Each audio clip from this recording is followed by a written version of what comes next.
30 seconds.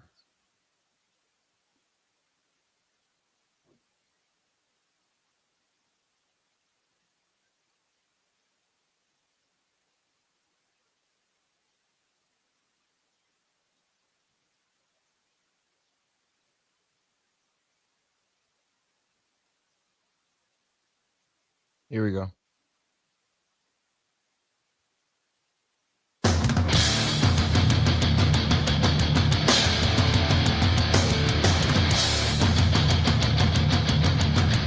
You are listening to Miller and Moulton, exclusively on the Florida Sports Network. And now, here's Mark Miller and David Moulton. Top of the morning to you. Happy hump day. Hope your week is going well. Thanks for being with us. And how the heck are you? Miller and Moulton here on the Florida Sports Network, floridasportsnetwork.com. Thanks so much for being with us. I'm back in Jacksonville, Mark in the 239. Good morning, my friend. How are you? David, I am very well. How about yourself? I'm good. I got a good night's sleep. It's important. They say that that's important for the record. Well, I don't know about the whole picture of health thing. I mean, look at me. I'm just thinking for the show, Mark, to be honest with you. I mean, this is the number one. I was talking about consultants, not doctors. Oh, Mark, come on. You know I've stopped listening to consultants 25 years ago. Consultants never liked me. For the most part, I didn't like them. There were two that I actually thought, you were smart. You said some good things here. All right. I like you. Of course, because of that, they'll never bring you back. But this was an hour that was worth it. All right. I even took notes. Good job. Good job. If I gave you my card, do you think you'd remember my name? No? Okay. It was fun while it lasted. Speaking of business cards, have you ever used the Miller and Moulton business cards that I had made up for you? Have you ever used one of them? Because you were the one that wanted them. We both needed them. Mm-hmm. We thought it would be important because we work for ourselves, basically. Now we work for the Florida Sports Network, but they've never bothered to give us a business card. No. So we still have the Miller and Moulton ones. Have you ever used one? I don't know. I mean, I think I used one to put a drink on. I needed a coaster, and I took two of them out and put them side by side. But no, I mean, let's be honest. How much business have we done from the beginning of Act 2? Now we're into year 2 of Act 3. I mean, those business cards are 6 years old. Still have your phone number and email address on them, though, and those are accurate. Well, they're accurate, but you couldn't get the email if you wanted to. I forgot about that I put the email address that we created for you on there. I don't know if you've ever used that either. Yeah, you're right. I don't even, username and password, I don't even think I could call that email up. Could you imagine the spam that email has collected over the last 5-6 years? Wow. Well, it's never been used, so I doubt it has a whole lot in there. No one even knows it exists. Oh, come on. One time, you got me through one time in which I went, I'll be darned. This thing works. Little afternoon project today I'm going to have. I'm going to look up your email. Well, let me know what it says. I will. Let me know if I have won millions, from an African king. That's probably for certain. If so, let me know. So, yesterday was interesting for me. I'm guessing it was a little more interesting for me than you, only because I was in Cincinnati till the middle of the afternoon and not knowing if I was going to be staying in Cincinnati through today. Because the league, we did our whole show in which by about 8:30, 9 o'clock, you're like, I'm surprised the league hasn't announced anything. And I said, I'm kind of waiting on instructions as to whether I'm flying home or not. So right when the show ended, I got an email from ESPN that said, hey, if we don't hear anything by noon, everybody can go. And I thought, well, good, my flight's at 3. Right around noon, I got an email that said, we need everybody to kind of hold until 5 o'clock. That's a problem. So I hedged my bets. I went to the airport and I was sitting there. I had some Chick-fil-A and I figured, how bad can life be? If I'm going to get stuck in Neverland here, not knowing if I have a hotel room or what have you, I need what. Do you go with the Chick-fil-A sauce? I like theirs. That's what I'm asking. Yes. The Chick-fil-A. Okay. Yes. Go on with your story. It's really the only question I had so far for you. Anything else comes up, I'll let you know. I believe it was at 1:37 in the afternoon. Got the email that said, game's not going to happen. Everybody's free to go. And minutes later, the NFL made their announcement. At which point, I don't know about you, but were you reading the announcement kind of like, what the definition of is? Like when you read it quickly the first time, you're like, oh, okay, yeah, that's it. Game's done. But then when you read it, you went, oh, no, they said they're not playing this week. This week. This has gone very baseball. Hey, we rained out that game. You two play again in 2 months. We'll pick it up where we left off in the third inning, and we'll make it a day-night doubleheader. It certainly seems as if the NFL has said, you know what, we'll move on to week 18, but we still haven't figured out if we're going to play this Bills-Bengals game. And we may. And we may give everybody a week off here who's in the playoffs. Mark, we may have 12 teams get a bye week heading into the playoffs, which, by the way, could really help some teams. Like, imagine the Dolphins get in. Bills beat the Patriots. Dolphins beat the Jets. Dolphins are in. Well, right now it looks as if the Dolphins are going to have to beat the Jets with either Teddy Bridgewater or Skylar Thompson. You then give them a week off. They could have Tua for a playoff game. Could. Never mind all the other teams that have injuries and this, that, and the other thing. You're like, well, hold on a second. We're going to get a bye week before the playoffs? The unknown part of it, though, is fascinating because teams that may have anticipated sitting players out may want to play them a little more. If you're a 1 seed, you could potentially have a couple weeks off. Correct. And nobody knows.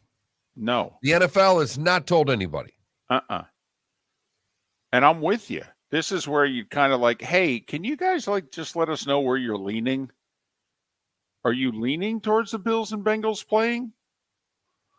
If the NFL has now narrowed it down to 2 choices, A, the game's never going to get played.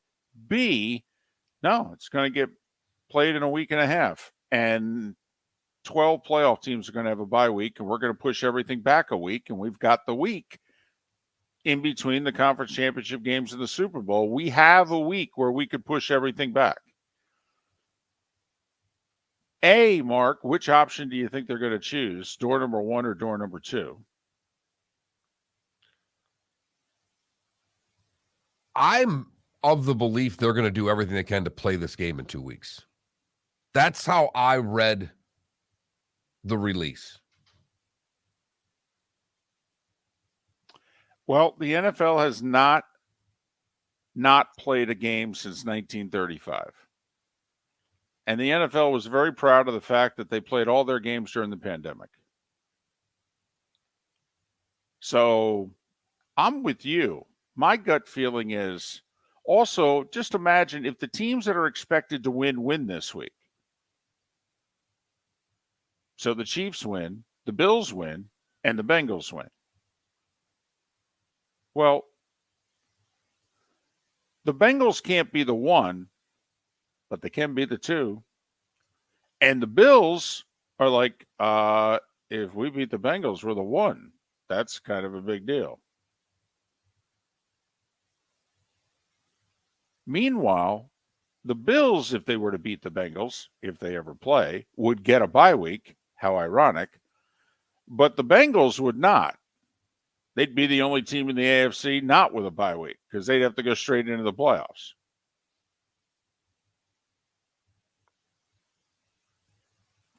So your gut feeling is that they want to send 18 teams home this weekend. That it's like, you know what, let's just finish the regular season. We'll send 18 teams home. Then we'll only have to deal with 14 teams. We'll give 12 of them a bye. The Bills and the Bengals will play. And then we'll do the playoffs. Do you think their plan has anything to do with the first game on Saturday, Chiefs at Raiders? That if by chance the Raiders upset the Chiefs, do you think that alters whether or not they play the Bills-Bengals game? Well, if the Raiders upset the Chiefs, I think for sure they're playing it. Because then we have no idea who the 1 seed would be. That's actually the winner of the Bills-Bengals would be the one. Right. But we can't not play that game now and just say, here, Buffalo, you get the 1 seed. It doesn't work that way. Well, that's what Pat Kerwin suggested yesterday. I mean, Pat Kerwin. I didn't like it yesterday, for the record. All right. Pat Kerwin, if you missed it yesterday, Pat Kerwin suggested on this show that basically sit down with Clark Hunt, the owner of the Chiefs, and say, come on, dude. You know, we got to show our humanity here. All right. Basically, graciously step aside and accept the 2 seed.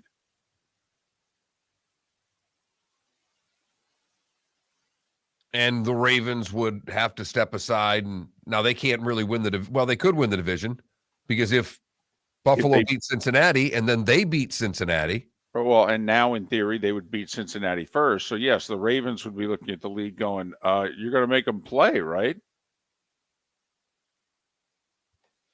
So it sounds like no matter how that the result of Chiefs Raiders doesn't affect, if we were running the league, what it is we would do with the game. No, not to me. No, I like the way you're thinking. So your gut feeling is they will choose what's behind door number A, which is we finish out week 18, we send 18 teams home, and then next week will be a bye week for 12 teams, and the Bills and the Bengals will play. As opposed to door number 2 is the game's a no contest. Take a look at the standings. Okay, they are what they are. The playoffs are underway. Yeah, I think they would have much rather have had this happen in a game with 2 teams that weren't in the playoffs. It'd have been a lot easier to name a no contest and deal with draft picks and things like that way. But there are so many different tentacles to this as to who could be the one, who could win divisions. I don't know how they get away with not playing it. And I think the release said just that they're going to do everything they can to play this football game. Behind in our Twitch chat room goes, yeah, the Chiefs aren't going to step aside. They have hosted 4 straight AFC championship games. Miller and Moulton. We have a good show lined up for you. We'll tell you all about it next. David Moulton for Napa Auto Parts, and Napa Filters. Insist on Napa Filters for your vehicles, or if you're a do-it-yourselfer, only buy Napa Filters. Napa has a filter for almost anything on earth that moves, whether it's motorcycles, foreign and domestic cars, vans, SUVs, earth-moving equipment. You get the idea. Napa Auto Parts, Napa Filters. Insist on them for your vehicles, or if you're do-it-yourselfer, only buy Napa Filters. Yeah. Hi. Excuse me. Hey, the line starts back here. Ma'am, if your party's not here, you're going to have to go around again. If you had the opportunity to avoid all this, wouldn't you?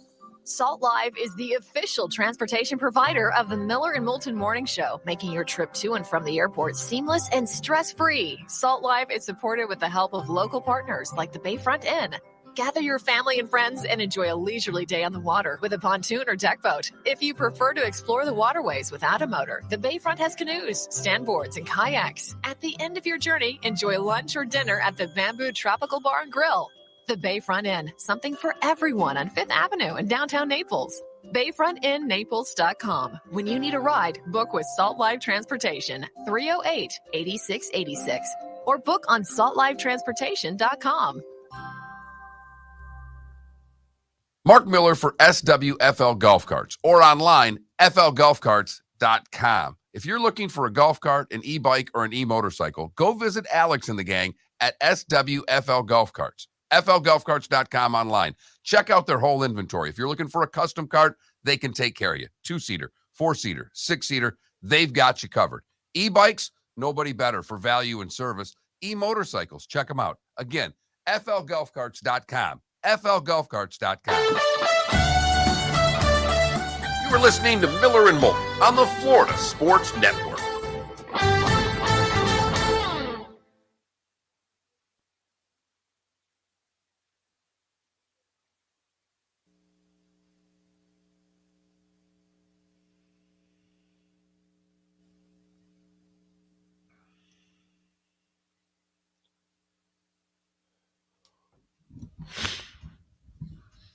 Any of my drinkers in the Twitch chat room participating in Dry January? Man, that's a thing. Yes. Oof. As a matter of fact, it is.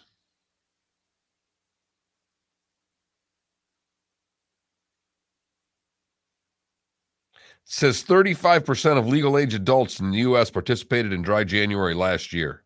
I don't buy it.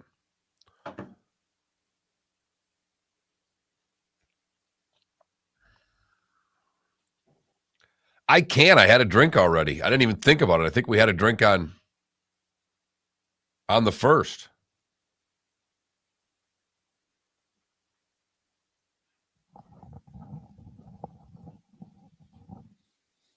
I didn't even last a day. The wife and I had a bottle of wine on the 1st. Dry January. Whose idea was that? It's a thing. According to this article, I have 35% of legal age adults in the U.S. participated in Dry January last year, an uptick from 21 the previous year. That's crap. I agree. Absolute crap. Save this. 718. Over 1 out of 3 adults said we're not going to have a drink. Right.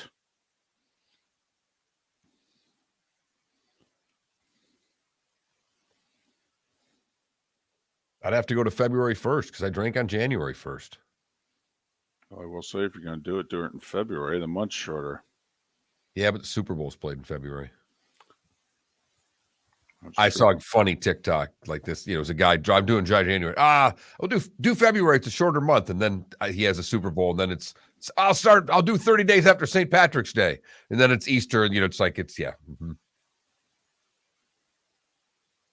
Yeah, but RCB, if they're dry every month, they're not taking the pledge. The people who take the pledge are people who drink, and they're like, you know what, I'm going to give up drinking for a month.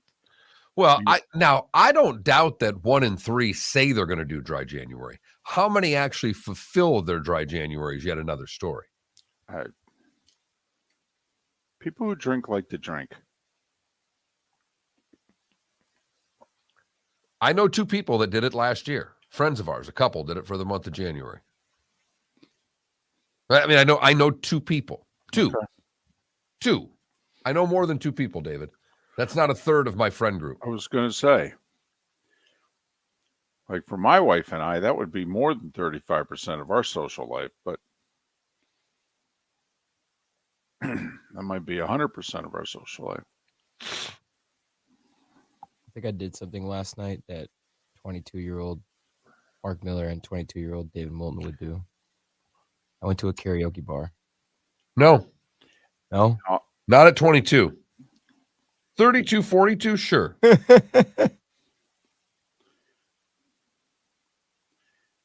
think the only chance, Felipe, at 22 that I would have been in a karaoke bar if I was at a place and did not realize that they did karaoke at a certain day and time, and all of a sudden it broke out.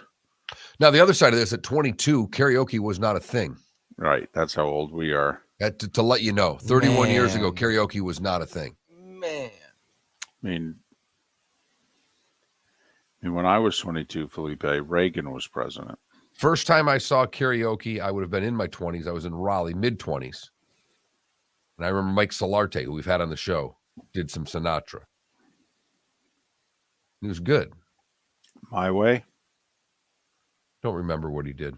Could have been, probably.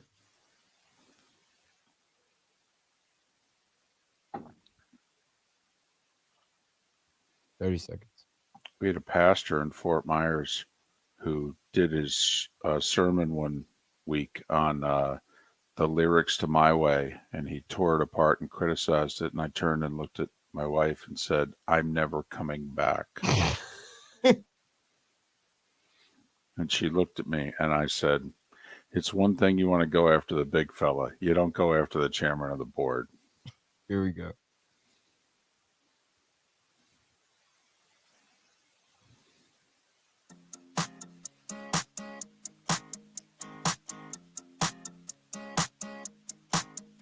You're listening to Miller and Moulton, exclusively on the Florida Sports Network. 21 minutes past the hour. Miller and Moulton, Florida Sports Network. FloridaSportsNetwork.com. Thanks so much for being with us. Have you seen the story in today's Tampa Bay Times? Headlined, Ray's proposal would add sunshine, palm trees, and a nearby creek to the ballpark. It's written by John Romano. It was published yesterday but updated. An open-air baseball stadium doesn't work, but a retractable roof is expensive. So where does that leave a potential ballpark in St. Pete? If the Rays have their way with a concept and design unlike anything else in Major League Baseball. So, anyway, they're talking about traditional bleacher seating, but also windows, movable doorways, inside, outside feel to the building. Fans will be able to wander throughout the stadium. A center field dining area, transformed to more of a food hall concept. It would turn the back walls of the Trop into windows and doorways, so ticket holders could go in and out of the ballpark at will.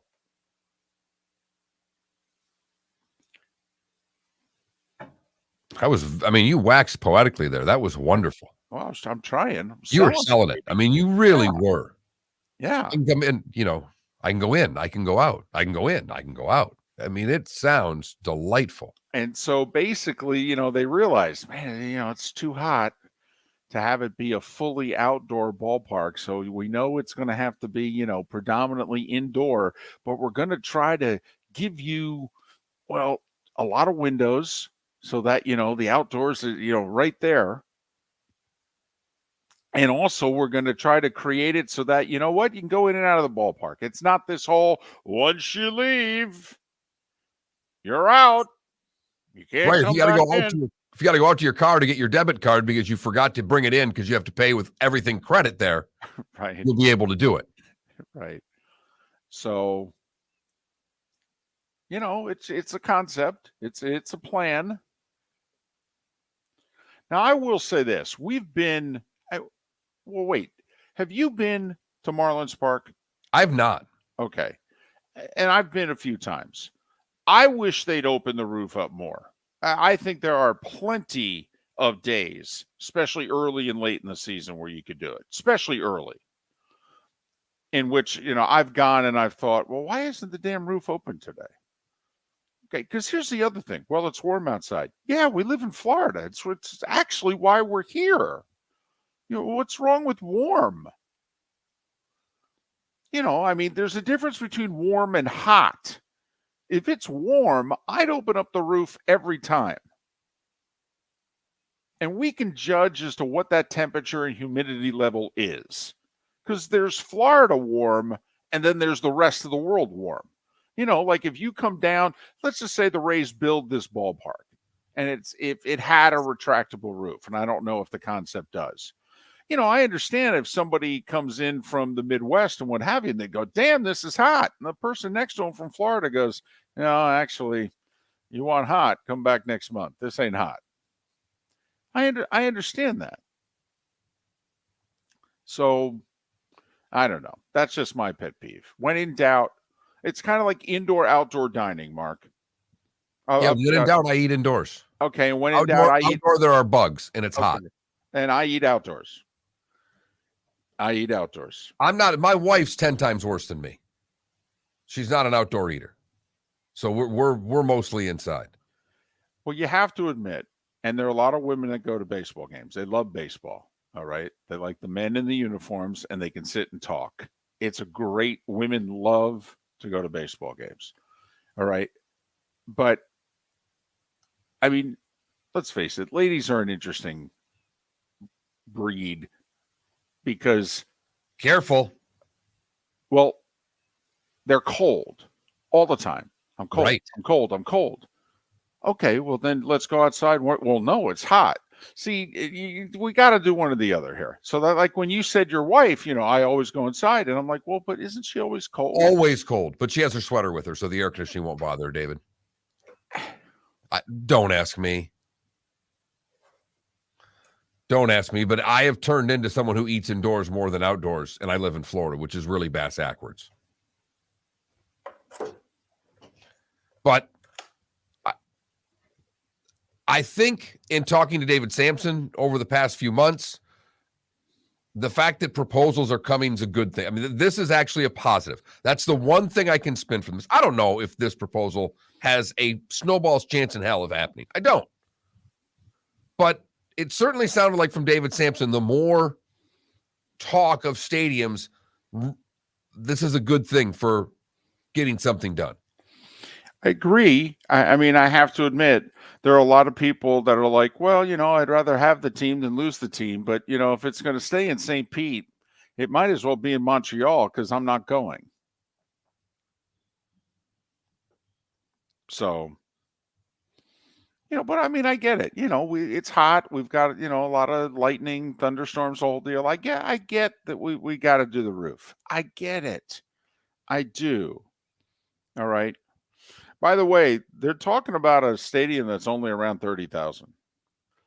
When they reduce the seating capacity in the upper decks of the Trop, and it's like, 32 and change, I think, is an absolute max crowd now at the Trop. And that's basically all the plans that are coming in. That's what Stu Sternberg says, hey, I want intimate, which, by the way, just do the math.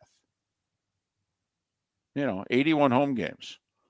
I mean, if you sold out every game, you're looking at 2.4 million. I mean, think of what the Rays financially are giving up just in comparison. Like, even if they build something and they put it in the right spot and it works, I mean, they're going to be hard-pressed to draw 2 million fans. Oh, hard-pressed. I mean, realistically, if they have a good year, it's 1.75. Right. That'd be like 21,000 a game, right? Yeah. I mean, they got to draw 25,000 a game to get to 2 million. Well, hell, if you're building a stadium of 28 to 30,000, I mean, you got to be at 90+% capacity every game. That's hard. Particularly in St. Pete. Right. So, but I will say I thought it was interesting. Apparently they're talking about, working in a nearby creek and just trying to give it an outdoor feel. And even though you and I like the Trop, because, and when I lived in Southwest Florida, it was a quick drive for us, 100 miles. We could get there in an hour and a half. But, I mean, it is dark. I mean, it's not. It's a terrible baseball stadium. Right, I just liked it because it's air conditioned. I mean, I'll be brutally honest. I don't like to be that hot for 4 hours, 3 hours. It was comfortable. You could have a whole section to yourself. There's never anybody there. So that's that's another plan that's out there. A good heckle carries. Yes. Who was it that you heckled? The player had threatened his wife. And I don't want to say the wrong name. I want to say it, so I'm not going to bother. But he had made a very damning and threatening phone call to his wife. And he was playing for Tampa, and they were playing the Tigers, and I went to the game, and I'm behind home plate about 30 rows. And he came to the plate, and very loudly, I just yelled, "He'll only threaten to get a hit." And I mean, it carried when there's about 10,000 people there. And I got more than one look from a Tampa fan there. I just kind of, turned my head like, who was that yelled that? Just say, keep it down back there. proud of yourself, though?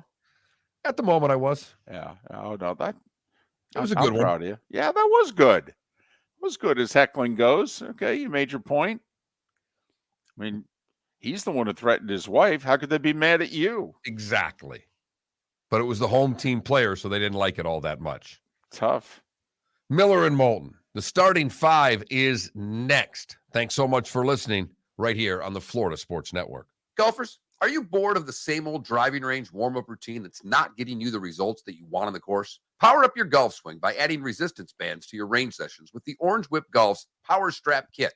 Featuring band attachments to your feet and hips, Power Strap resistance training will boost clubhead speed, increase power, improve flexibility, all with just a few swings.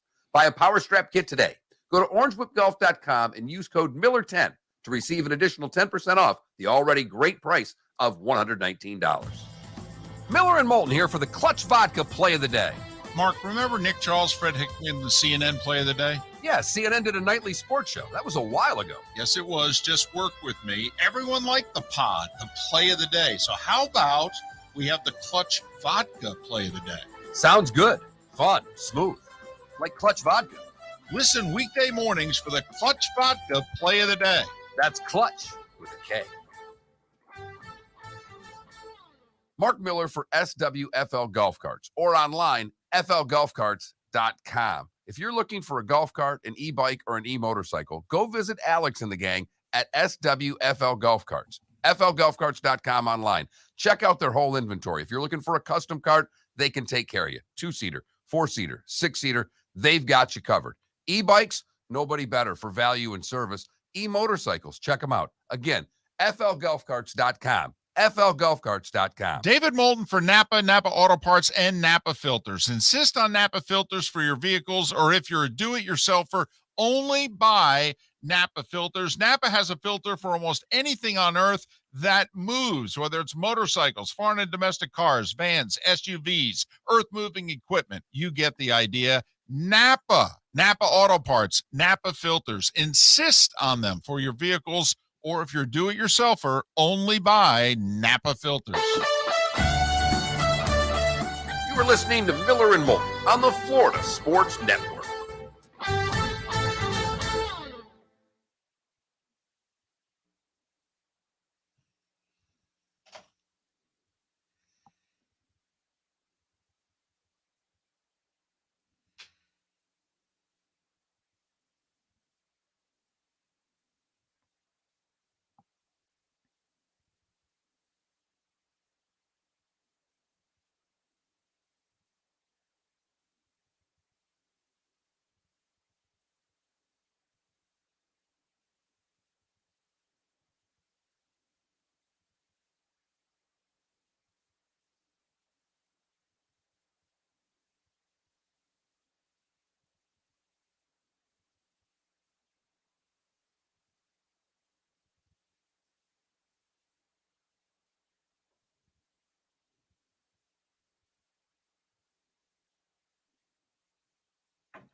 So I just saw a tweet that I had a BBC tweet that Russia blames missile attack on troops' phone use. So apparently, if you're a Russian soldier, you're not allowed to use a cell phone because that's how they're saying the Ukraine's finding where they are, like mass cell phone use. So let me get this straight. You're forcing me into war and I can't call my family. Oh, okay. Wonder how this is going.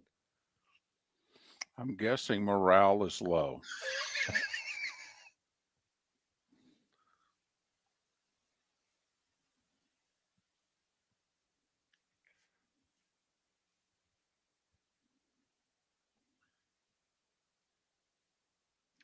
Behind, if we did a poll question today, it was, are you participating in dry January? I want to dispel this story.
Oh, by the way, I have your play of the day. Look at my Twitter handle. I retweeted it yesterday. It's the darts call. It's the British darts call. It's the greatest television I've ever heard in my life. Oh, you got it. Almost tuned in. I almost tried to download DAZN yesterday, or DAZN, or whatever the hell it is, to watch the darts. Thank God, because last night was a slow night for sports.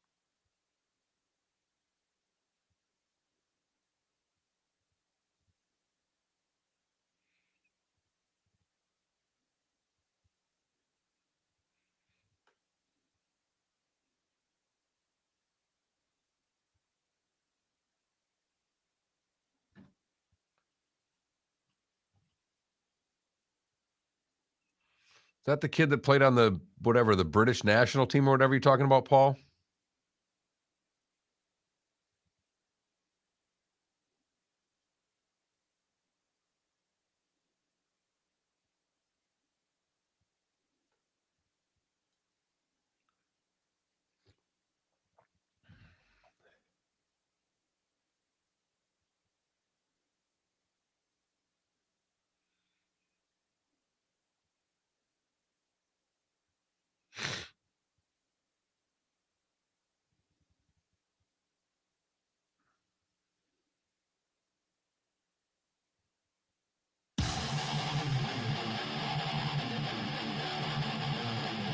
You're listening to Miller and Moulton, exclusively on the Florida Sports Network.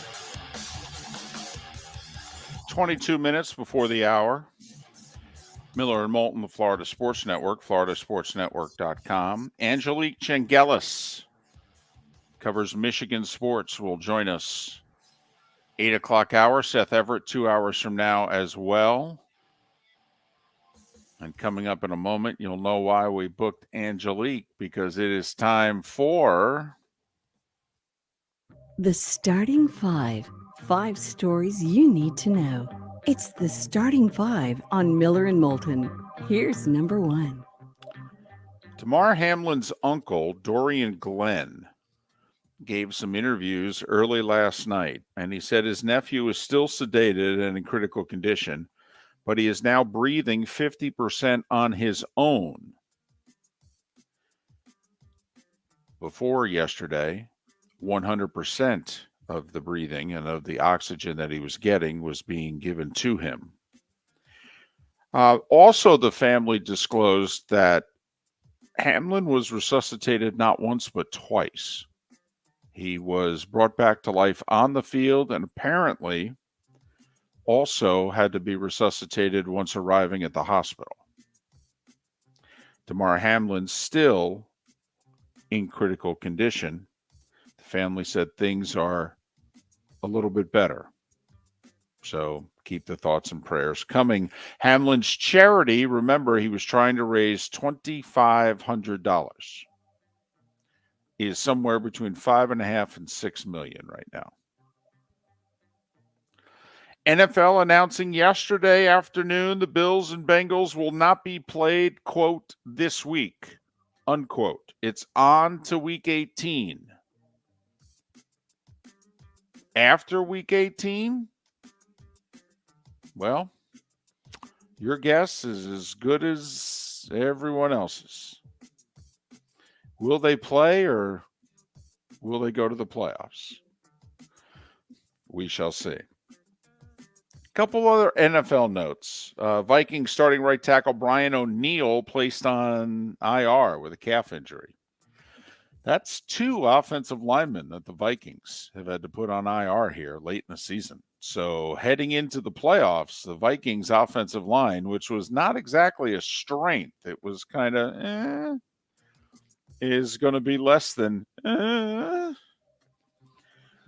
And oh yeah, Jim Harbaugh apparently had a lengthy phone conversation with the owner of the Carolina Panthers. Mark, I wouldn't call it an interview. No, it was just a conversation. But it was a good conversation. talking about life and the pursuit of happiness. How are things in Ann Arbor? If I offer you the job, are you coming? I don't know. How much money are you going to pay me? How's the family? How'd Christmas go? You've got a couple little ones. How are they doing?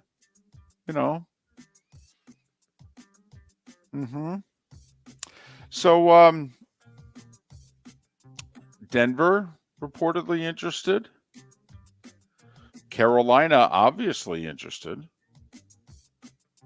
And you would have to think. Yes.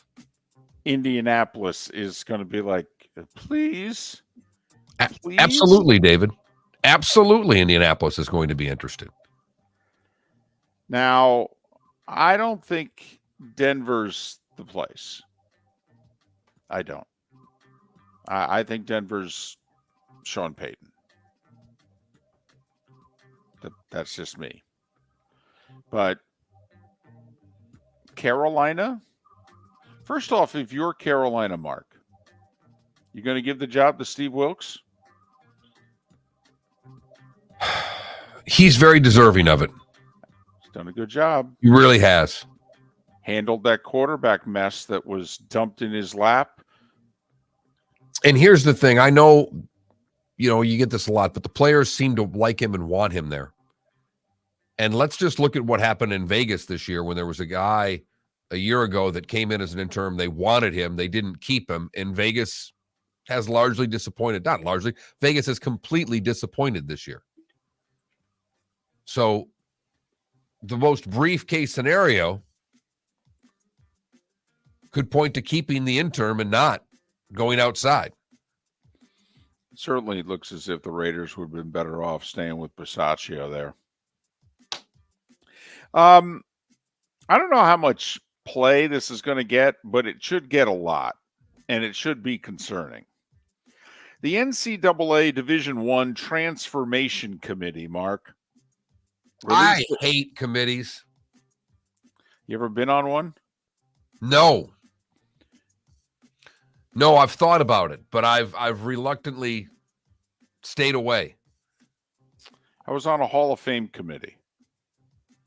I think technically I still am, but at FGCU. But, it might be the only committee I've ever been on.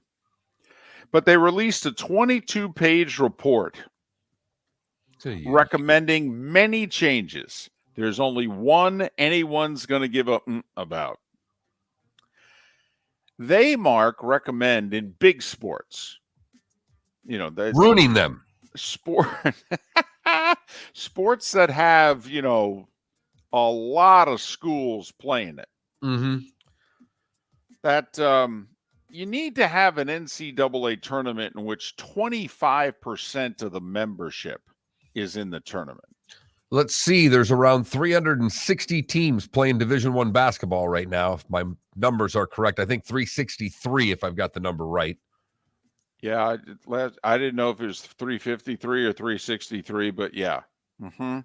Quick math, that's somewhere between 88 and 91 teams, depending on which number's right. Currently, there's 68 teams in the tournament. Which is 4 too many, in my opinion. Well, I don't disagree, but we know they're not going backwards. Nope. Now, this is just a recommendation, and it'll be finalized at, I think, next month's, NCAA convention in San Antonio or whatever. Now, the only good news that I can give you from this, David, if I read the article right, the TV rights of March Madness and the tournament, I think, are through like 2032. Yeah. It's definitely into the 2030s with CBS and Turner. I thought it was 2032. And the only reason I say that is when they typically want to increase these things, they expect to get more money. This could be an area where CBS and TNT say, no, we're not interested. We're not giving you more money. Right. So it's on you to do this. And if they don't get more money, they will be reluctant to do it. So I am hopeful, David, reluctantly hopeful, that we'll keep it at 68 for the rest of the decade. Well, the one thing that I disagree with you about is that I believe even if CBS and Turner say, yeah, not a dime. In fact, you're going to add to our costs because now we have to broadcast 20 additional games. And we think it actually decreases the value of the tournament. So, no, not a dime. Greg Sankey wants this. Tell me the time that Greg Sankey has been stopped in the last 5 years. Now, there are times in which he hasn't gotten what he's wanted right away, but tell me the time that Greg Sankey has been stopped. And David, I didn't say that he wasn't going to be stopped. I just said I think through the rest of the decade, there's a chance for this to stay the same. That's all I am saying. There's also one other line of defense. You know, this is just a recommendation. Each sport has its own committee and committees. Believe me, there are a lot of people involved with college basketball who do not like this. Now, there are some coaches who, you know, they want every team in the tournament, but there are a lot of coaches that are like, this is not a good thing. This will ruin our tournament. This will devalue our regular season even more. So, but that's the recommendation. Now, do the math according to the other sports, too. I mean, Mark, you know, you could argue Greg Sankey's arguing this because he wants to ensure that every baseball and softball team gets in their respective tournaments. All right. I mean, all the softball teams are making it now, but there's a few baseball teams that get left out. Thank God we're into participation trophies in the NCAA. It's an absolute joke. I'm sorry. The more I listen to this, the more angry I get. How about, here's a novel idea. How about win more? How about we don't need the 11th best team in the Big Ten to make the NCAA tournament? Although the 11th best team in the Big 12 is pretty good, and Big 12 had another great night on the floor last night. Third-ranked Kansas went into Lubbock and snapped Texas Tech's 29-game home court winning streak. Got a late call. Imagine that, Kansas getting a call in the Big 12. 75-72 Jayhawks. How about this game in Austin? Kansas State beat 6th-ranked Texas. 116-103. Yes, regulation, 40 minutes. Give it up for Pitt. Mark Miller kind of called it yesterday. He said, this is the game that interests me the most. Watch out for Pitt. Pitt's 4-0 in the ACC. They rallied from 10 down at the half, beat 11th-ranked Virginia by 3. Panthers have won 5 in a row. And Mark, the last unbeaten team is no more. Richard Pitino's Lobos of New Mexico at 14-0 went to Fresno State and lost 71-67. So the 76 Hoosiers are safe yet again. Women's hoops, South Florida beat Temple by 22. UCF lost to SMU. I'll say it again, South Florida should be ranked. NBA, Zion's out at least 3 weeks with a hamstring injury. That guy ever going to stay healthy? OKC beat the Celtics by 33 last night. What in the... Right. 150-117. Giannis with 55. Milwaukee beat Washington by 10, and Sacramento edged Utah by 2. NHL, both Florida teams won. Matthew Tkachuk with a hat trick, a 4-point night, 5-3 Panthers over Arizona. Lightning get a goal and assist from Brandon Hagel, beat the lowly Blackhawks 4-1. Couple of other notes in the NHL. Ovechkin with 2 more. He's got 28 goals, 808 in his career, which I think is like 86 behind Gretzky. But the Caps lost to the Sabres. Sabres owned by the Pagulas, who own the Bills. The Sabres wore Hamlin's jersey off of the bus into the arena and did not give interviews. Also, emotional night for the Sabres. They rallied to beat the Caps. Carolina, so their 12-game winning streak snapped. Rangers beat them 5-3. Some golf news. What was out there a month or so ago, NBC made official yesterday. Brad Faxon and Smiley Kaufman replacing Roger Maltby and Gary Koch on the NBC broadcast. Mark Rolfing, however, returns. And U.S. Soccer is investigating the men's national team head coach Greg Berhalter. Apparently, somebody tried to blackmail him during the World Cup. Brought up an incident that he had with his then girlfriend and now wife 32 years ago. When they were 17, 18 years old, they got drunk, got into an argument. She slapped him. He kicked her. They broke up. They didn't talk for 7 months.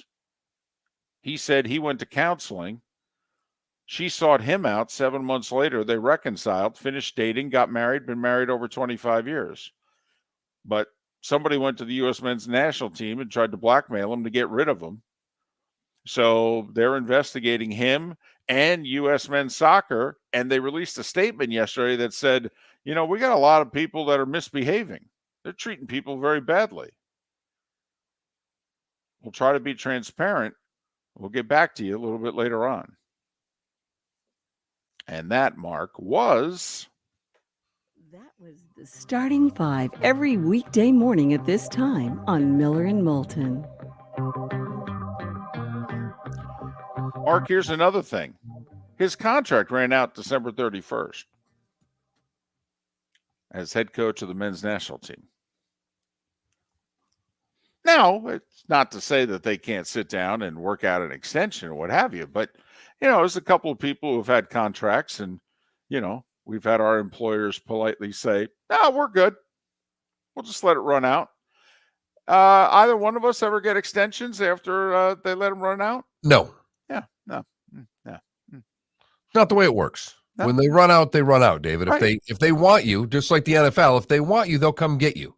Correct. They really don't want it to run out because then someone else could have you. Right. They let it run out. It's kind of like they're sitting there holding the door for you. Yeah, they're letting you run out.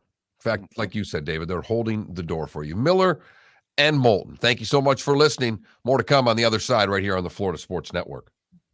David Moulton for Napa, Napa Auto Parts, and Napa Filters. Insist on Napa filters for your vehicles, or if you're a do-it-yourselfer, only buy Napa filters. Napa has a filter for almost anything on earth that moves, whether it's motorcycles, foreign and domestic cars, vans, SUVs, earth-moving equipment. You get the idea. Napa Auto Parts, Napa filters. Insist on them for your vehicles, or if you're do-it-yourselfer, only buy Napa filters. Mark Miller for SWFL Golf Carts, or online, flgolfcarts.com. If you're looking for a golf cart, an e-bike, or an e-motorcycle, go visit Alex and the gang at SWFL Golf Carts. flgolfcarts.com online. Check out their whole inventory. If you're looking for a custom cart, they can take care of you. 2-seater, 4-seater, 6-seater, they've got you covered.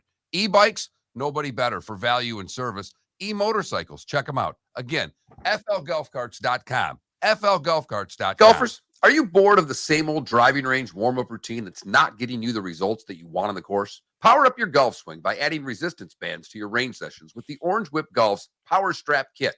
Featuring band attachments to your feet and hips, Power Strap resistance training will boost club head speed, increase power, improve flexibility, all with just a few swings. Buy a Power Strap Kit today. Go to orangewhipgolf.com and use code Miller10 to receive an additional 10% off the already great price of $119. Miller and Moulton here for the Clutch Vodka Play of the Day. Mark, remember Nick Charles, Fred Hickman, the CNN Play of the Day? Yeah, CNN did a nightly sports show. That was a while ago. Yes, it was. Just work with me. Everyone liked the pod, the Play of the Day. So how about we have the Clutch Vodka Play of the Day? Sounds good. Fun. Smooth. Like Clutch Vodka. Listen weekday mornings for the Clutch Vodka Play of the Day. That's Clutch with a K. Bring your big mouth to John Smith Subs and indulge in their overstuffed subs with the freshest quality ingredients. Enjoy our famous steak bomb with perfectly grilled marinated sirloin steak topped with provolone cheese, grilled onions, peppers, mushrooms, crispy bacon, juicy tomatoes, and creamy mayo. Boom! Made-to-order crispy fries can be paired with the gator, the Cuban, the chicken bomb, or the Italian. Love local. Eat delicious with John Smith Subs. Find a John Smith Subs location near you today.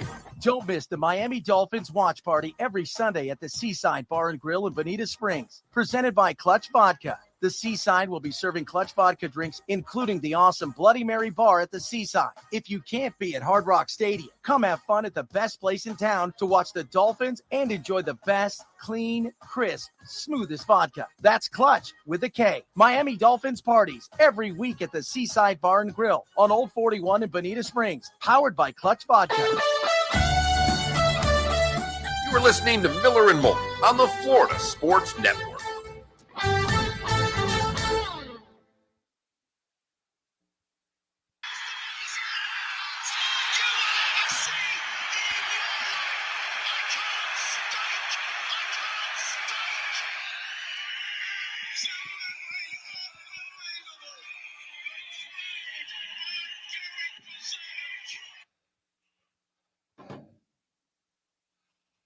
I could watch that over and over. It's my favorite line a broadcaster's ever uttered. I cannot speak. I cannot speak. What? Wait a minute. You're speaking. You're speaking. You're actually doing exactly the opposite of what you say you cannot do.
I've already got that one, KW. Thank you.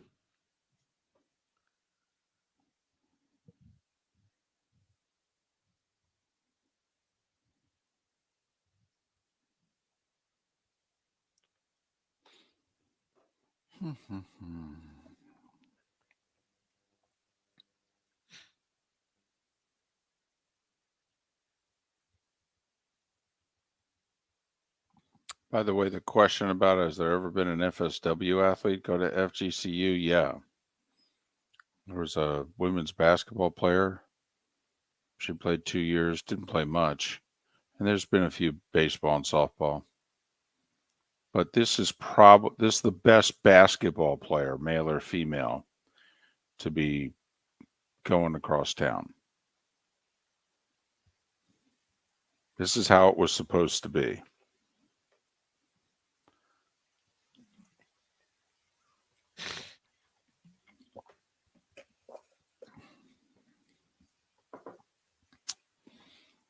Well, Adam, I will say there's more people wearing Jag stuff. It is easy to notice. Had to laugh. Yesterday, I picked my daughter up from my mom's, and The Price is Right was on.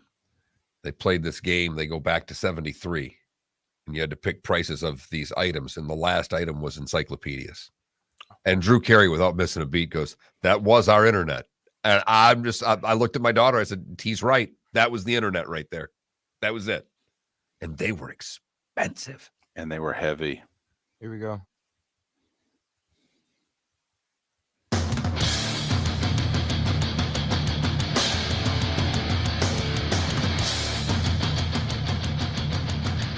You are listening to Miller and Moulton, exclusively on the Florida Sports Network. And now here's Mark Miller and David Moulton. Top of the morning to you. How the heck are you? Hour 2 of Miller and Moulton here on the Florida Sports Network, floridasportsnetwork.com.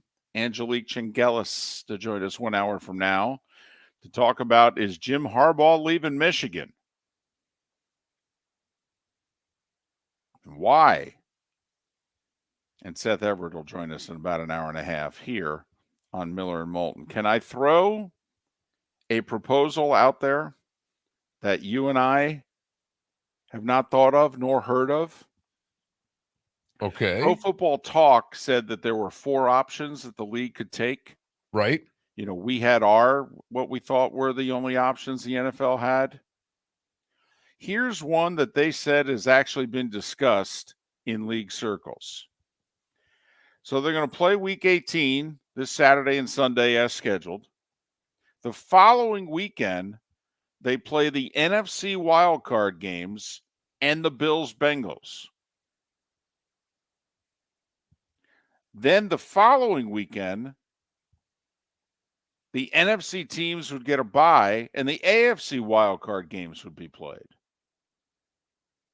And then we move forward with the divisional round and the conference championship games. Well, I like where this is going, because the part of this that I guess concerned me the most was not concerned me, but where I thought there would be upheaval is from the networks. They've got a lot of money invested into these playoffs, and to all of a sudden have a dark weekend, because technically if this game's going to be played, ESPN would get the game that was theirs. So you're telling CBS and Fox, sorry, you don't get any games this weekend, and NBC for that matter. And I just thought that wouldn't sit well with their network partners. What you're proposing here gets a few more games being played, gets a few more networks involved. Well, the first weekend of the playoffs, you'd have 4 games. You'd have 3 playoff games, and you'd have the Bills-Bengals. In theory, you've got the 4 networks. They would each get a game. Now, I think ABC, ESPN wouldn't be crazy about that, because they're hoping to get Dallas, Tampa Bay. And that obviously would be played that first weekend, because we'd be playing the NFC wild card round. And one would assume they're going to get Bills-Bengals if the game is ever picked back up. Here's the only flaw to it. I actually think, it works in a lot of ways. The Eagles would have 3 weeks off. Think about it. They play this weekend against the Giants. Assuming they're winning, Giants aren't playing half their team. All right, well, they're not playing NFC wildcard round because they're the 1 seed. They get the bye. Then the next weekend, they're playing the AFC wildcard round, so that the number 1 seed on the AFC side, who's going to get 2 weeks off. Okay, unless, of course, it's either the Bills or the Bengals. And then, oh, by the way, the Eagles would play. So the Eagles wouldn't play for 3 weeks, which is why I don't think this plan is going to be seriously considered for long. Congratulations, you're the 1 seed. Go to Cabo for 10 days and come back. Okay. But if they wouldn't the same thing be happening if they just played 1 game week 19, if you will? I mean, if Bills and Bengals is a standalone game week 19, the Eagles would still have 3 weeks off. Yes.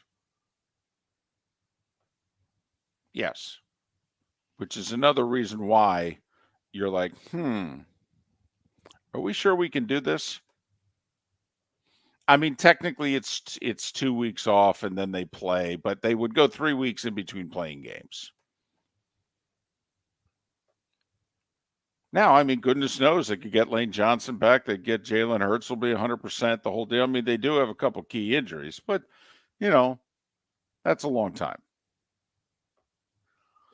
So the league And I'm sure by now you all know, early yesterday afternoon, they said, we're just moving forward. We're going to play week 18.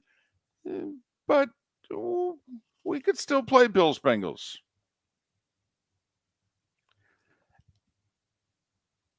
I mean, if you're the NFL, I don't see you can't. What are you going to do? Make them play on a Thursday night? To try to keep the weekend schedule. I mean, I don't think you can do it. Don't think you can Tell do them to it. play on a Thursday night after playing this Sunday. Come on. Right. Exactly. So that's where the NFL is. They the simplest one is to just call it a no contest and not play the game. And that's the last thing the league wants to do.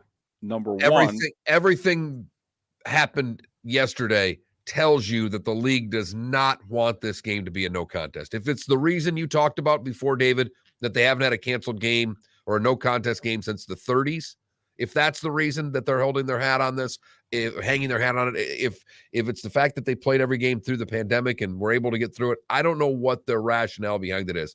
But, David, they're convinced that they need to play this game or they would have made it a no contest yesterday. Well, there is no doubt about it that right now the game seems to have significant meaning for the playoff seeding.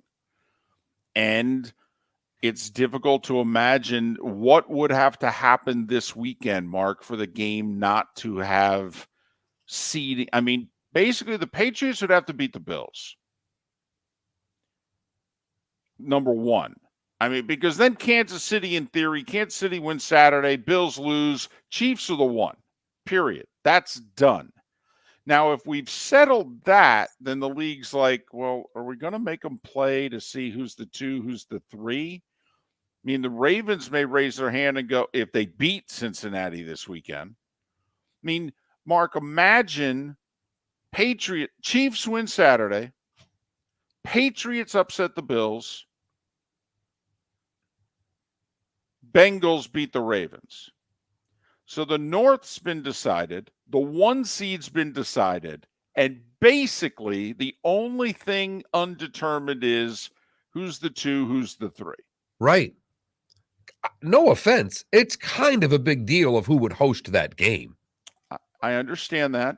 Okay.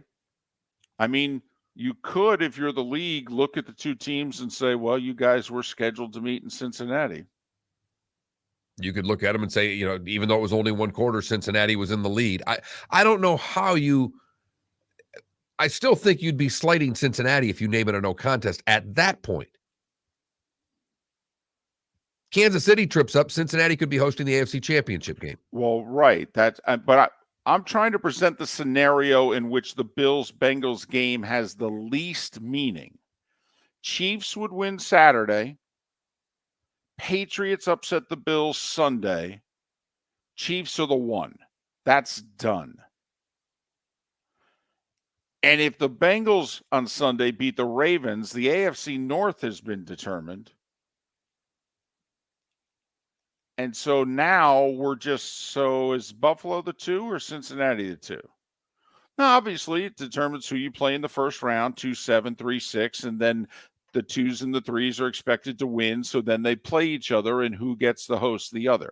It's got meaning, obviously. But in terms of having, right now, the game looms as having so much meaning.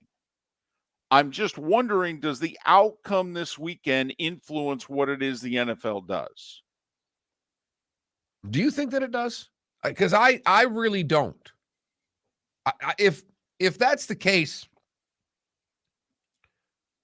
I'm not sure why they didn't declare it a no contest. Because if you're letting this weekend play, this even seems more convoluted to me. We're going to let the weekend play out, see how the chips fall, and then we'll decide if we need to play this game. Well, be honest. From the league standpoint, rescheduling this game, pushing the playoffs a week further down the road, that is a major, major doing. And David, you've worked with Fox, you now work with ESPN. I know you're not privy to the highest conversations, But don't you think the league wants to play and the television networks are pushing back? I mean, the league wants to play this game, week 19. I think the networks are pushing back and don't want it. I think the networks have virtually no power when it comes to the NFL. I really do. It's amazing to me. Every network's now paying at least $2 billion. At least $2 billion. And Mark, from what I have seen, the networks get dictated to. It's the masters. I mean, the NFL is almost the masters. The one thing the NFL does do, because they've got so many games and there is some negotiating going on as to, who's going to get what game. And, I'll give you this one. I got to take this one away from you. But no, when it's something big like this, Mark, they basically say, wait by the phone. We'll call you. Which is shocking to me. You would think it'd be the other way around. Excuse me. Hi. Right. I mean, you and I have both done sales. Right. If your number one client calls you and tells says, you, I need this. Yeah. What you do as a salesperson is goes, okay. Right. And then you turn to your boss and go, I don't know how I'm going to get this done, but I'll figure out a way. But we've got to make client A happy here. And the boss at that point goes, we've got to make client A happy right here. And in this case, they're looking at client A, B, C, and D and saying, we'll get to you on Monday. So no, I think the networks will take orders here. They'll be told how it's going to go. Adjust accordingly. Now, the only thing that I do believe happens is the league calls the networks up and they say, okay, everything's on the table. Let me just throw a scenario out there. We push everything back a week. From a programming standpoint, what problems does that cause? Like, do any of you have an award show? Do you have something in which you're like, ooh, no, no, this date, this time slot's a problem for me. If you do it, I can't run a game then. Okay, we'll keep that in mind. Thanks. That's about it, Mark. And everything that release told me is that this league desperately wants to play this game. Yeah. It's a game that it looks as if it's going to have significant seeding ramifications. And still will next week. Miller and Moulton, when we come back, are a third of you actually doing this? Because I call bull. Yeah. Hi. Excuse me. Hey, the line starts back here. Ma'am, if your party's not here, you're going to have to go around again. If you had the opportunity to avoid all this, wouldn't you? Salt Live is the official transportation provider of the Miller and Moulton Morning Show, making your trip to and from the airport seamless and stress-free. Salt Live is supported with the help of local partners like the Bayfront Inn. Gather your family and friends and enjoy a leisurely day on the water with a pontoon or deck boat. If you prefer to explore the waterways without a motor, the Bayfront has canoes, standboards, and kayaks. At the end of your journey, enjoy lunch or dinner at the Bamboo Tropical Bar and Grill. The Bayfront Inn, something for everyone on 5th Avenue in downtown Naples. BayfrontInNaples.com. When you need a ride, book with Salt Live Transportation, 308-8686, or book on saltlivetransportation.com. Miller and Moulton here for the Clutch Vodka Play of the Day. Mark, remember Nick Charles, Fred Hickman, the CNN Play of the Day? Yeah, CNN did a nightly sports show. That was a while ago. Yes, it was. Just work with me. Everyone liked the pod, the Play of the Day. So how about we have the Clutch Vodka Play of the Day? Sounds good. Fun. Smooth. Like Clutch Vodka. Listen weekday mornings for the Clutch Vodka Play of the Day. That's Clutch with a K. Mark Miller for SWFL Golf Carts or online, flgolfcarts.com. If you're looking for a golf cart, an e-bike, or an e-motorcycle, go visit Alex and the gang at SWFL Golf Carts. flgolfcarts.com online. Check out their whole inventory. If you're looking for a custom cart, they can take care of you. 2-seater, 4-seater, 6-seater, they've got you covered. E-bikes, nobody better for value and service. E-motorcycles, check them out. Again, flgolfcarts.com. flgolfcarts.com. You were listening to Miller and Moulton on the Florida Sports Network.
Oh, I don't care. Come on.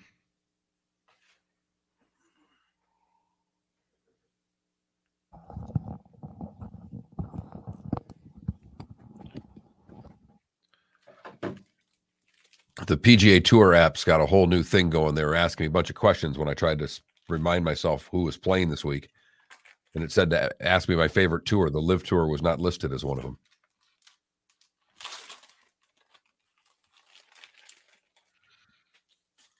Do they even have an app? They don't have a TV deal. No, they don't. By the way, I'm just curious. Cameron Smith playing in the Tournament of Champions? No? Just curious. DJ? No? No. Okay.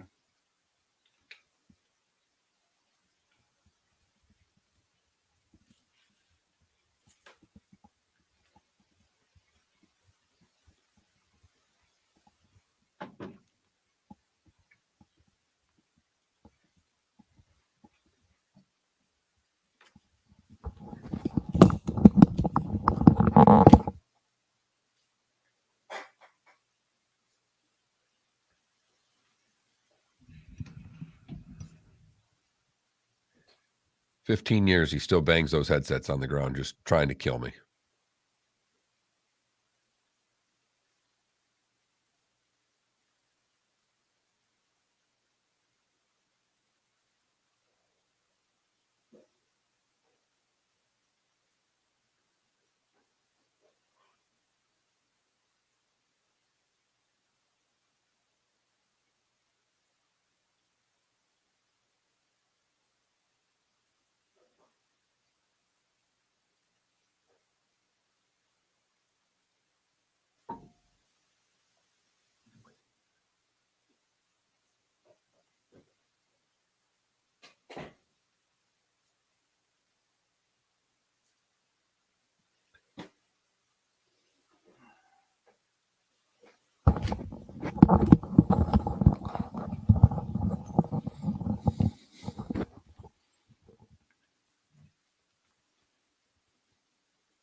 Good call, Johnny Mac.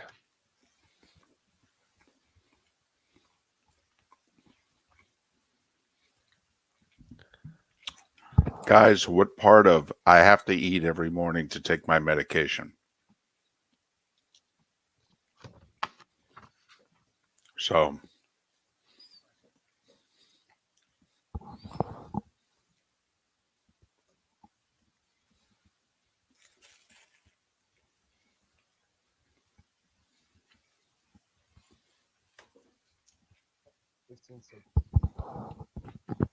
ask Mark. I never ate breakfast. No, because you were fasting. Oh, I'm not. No, I'm not a breakfast guy.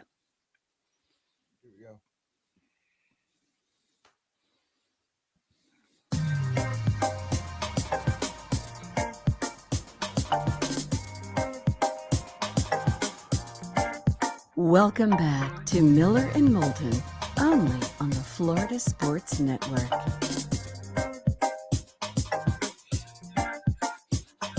"21 minutes past the hour, top of the morning to you. Miller and Moulton, the Florida Sports Network, floridasportsnetwork.com. How many of you went back to work yesterday? First time in a while.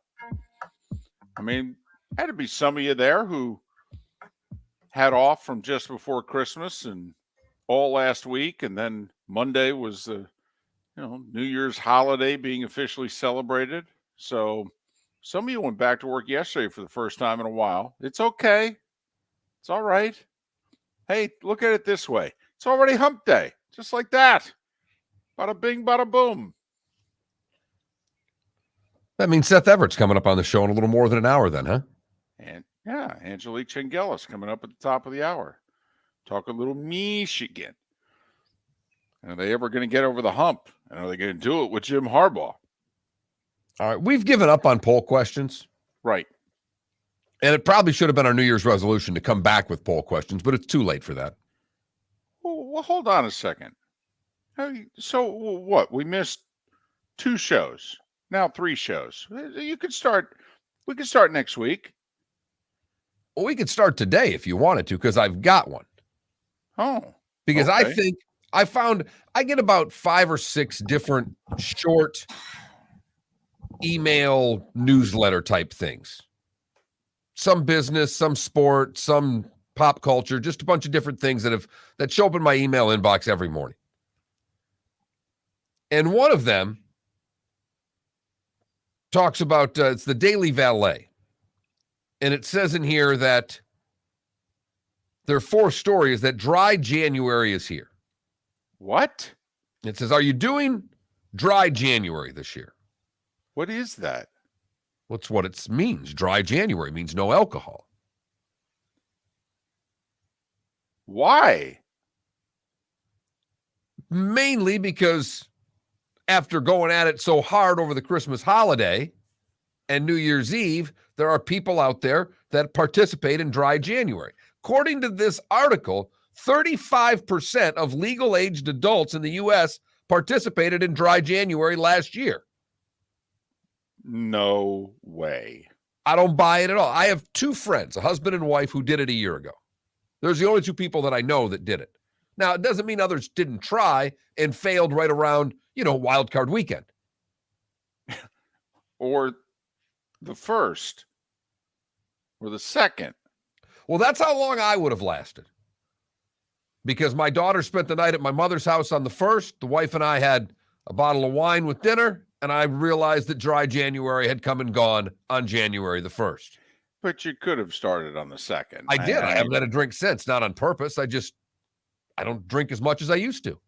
Well, also, the 2nd's a Monday. The 3rd was a Tuesday. In theory, it's possible that maybe you don't even think about having a glass of wine with dinner until Wednesday or Thursday anyway. You probably, and you and your wife like a glass of wine with dinner, but I'm guessing there are many weeks where you don't even think about it until the latter part of the week. Right. No, it's true. But I think if we had a poll question today, it's just simply, are you participating in dry January?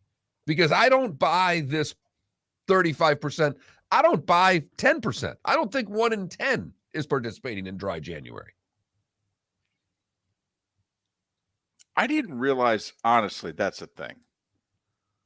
Felipe, had you heard of it? Never in my life. Wow.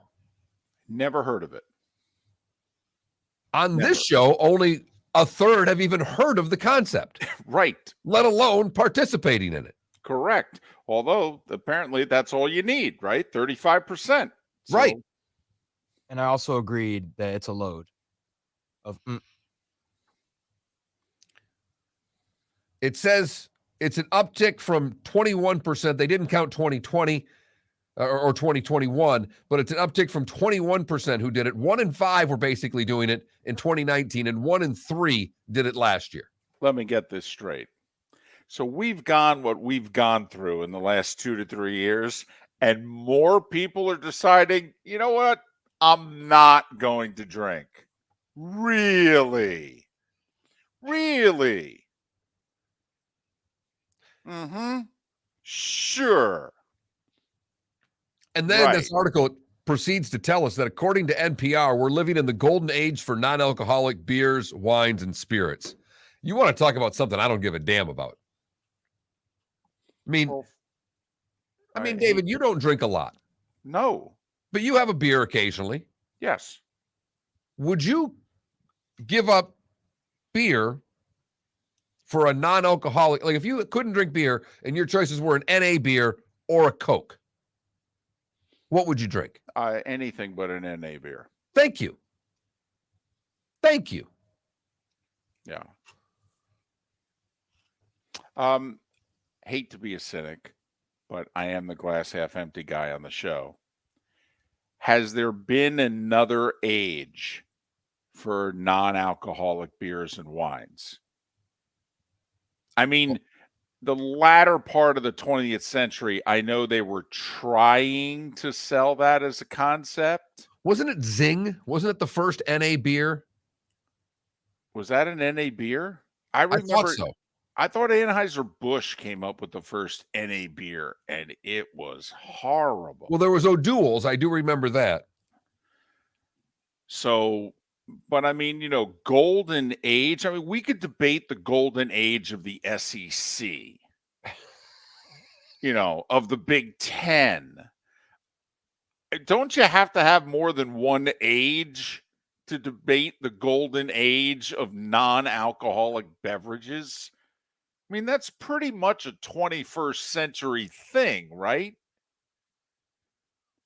I mean, we got snockered in the 19th and 20th centuries. We didn't wear seatbelts. We didn't put helmets on our kids. I mean, we wore this with a badge of honor, for goodness sakes. We rode big, boxy cars that were indestructible, and then we put them on racetracks and called it NASCAR. I mean, that's what we did throughout much of the 20th century.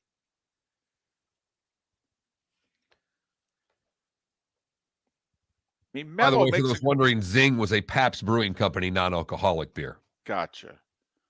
All right. I mean, Mello makes a good point in our Twitch chat room. Miller and Moulton at least have had a first, second, and third act. We can debate which one was the golden age.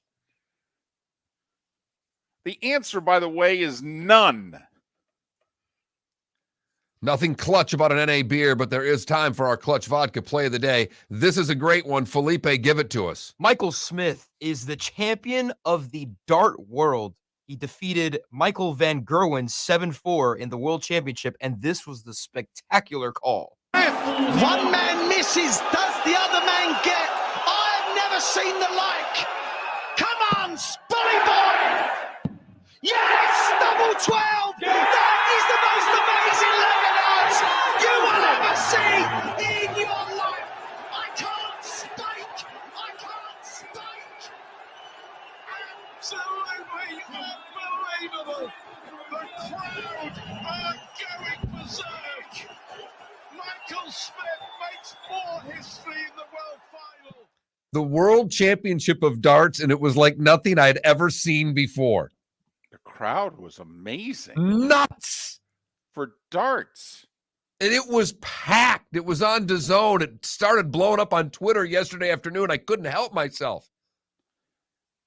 The most amazing leg of darts you've ever seen. Oh, I will say, the clip, those guys didn't miss until finally the one guy missed one dart. They play 501, triple 20s, triple 20s, triple 20s. You got to hit one triple 19 and a double 12. Out of all the darts, one participant missed the double 12. It was pretty spectacular. That's our Clutch Vodka play of the day. Clutch Vodka, we're having our party at the Bayfront this Sunday, 1 o'clock at the Bamboo Lounge. Check us out. We'll be there watching the Dolphins at 1 o'clock. Clutch Vodka will be there. Should be a great time. Miller and Moulton out and about at the Bayfront next on Sunday at 1 o'clock with Clutch Vodka. Miller and Moulton here for the Clutch Vodka play of the day. Mark, remember Nick Charles, Fred Hickman, the CNN play of the day? Yeah, CNN did a nightly sports show. That was a while ago. Yes, it was. Just work with me. Everyone liked the pod, the play of the day. So how about we have the Clutch Vodka play of the day? Sounds good. Fun. Smooth. Like Clutch Vodka. Listen weekday mornings for the Clutch Vodka play of the day. That's Clutch with a K.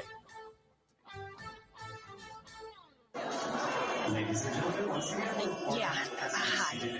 Excuse me. Hey, the line starts back here. Ma'am, if your party's not here, you're going to have to go around and get it. If you had the opportunity to avoid all this, wouldn't you? Salt Live is the official transportation provider of the Miller and Moulton Morning Show, making your trip to and from the airport seamless and stress-free. Salt Live is supported with the help of local partners like the Bayfront Inn. Gather your family and friends and enjoy a leisurely day on the water with a pontoon or deck boat. If you prefer to explore the waterways without a motor, the Bayfront has canoes, standboards, and kayaks. At the end of your journey, enjoy lunch or dinner at the Bamboo Tropical Bar and Grill. The Bayfront Inn, something for everyone on 5th Avenue in downtown Naples. BayfrontInNaples.com. When you need a ride, book with Salt Live Transportation, 308-8686, or book on saltlivetransportation.com. Don't miss the Miami Dolphins watch party every Sunday at the Seaside Bar and Grill in Bonita Springs. Presented by Clutch Vodka. The Seaside will be serving Clutch Vodka drinks, including the awesome Bloody Mary bar at the Seaside. If you can't be at Hard Rock Stadium, come have fun at the best place in town to watch the Dolphins and enjoy the best, clean, crisp, smoothest vodka. That's Clutch with a K. Miami Dolphins parties every week at the Seaside Bar and Grill on Old 41 in Bonita Springs. Powered by Clutch Vodka. You are listening to Miller and Moulton on the Florida Sports Network.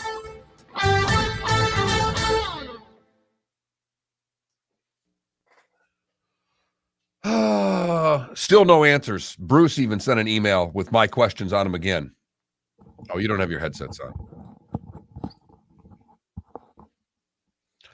Not real happy about this event. Still can't get answers to 5 simple questions. And all this guy wants is to make sure he can come get his live interview, which is not happening. And Bruce already told him it wasn't happening, and the guy's freaking out about it. The guy who's supposed to work for us. I don't get it. Yeah, he's a sales guy, right? He's a sales guy, but he owns a company. Then it's the whole Salt Life thing's a trade. I'd get my interview. No. Spend $10,000 a month. I'll put you on the air every day. Really easy. You want an interview? Spend real money.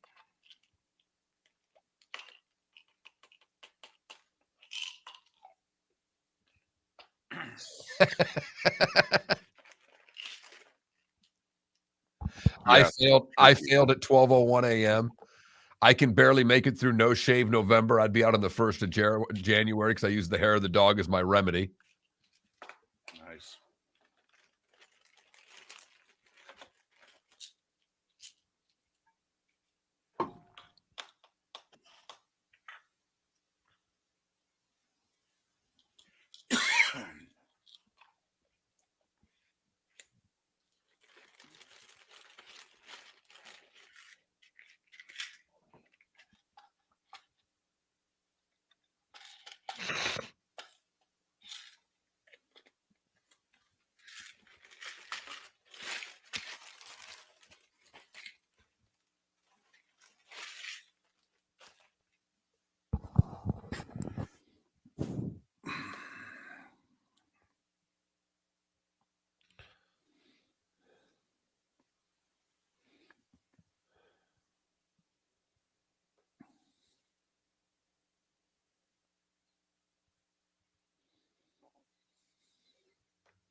Yes, Solid Oak Tree. Go Jags.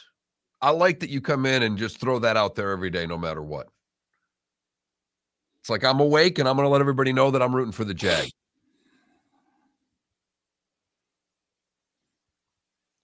But I will say, Solid Oak Tree, you've doubled.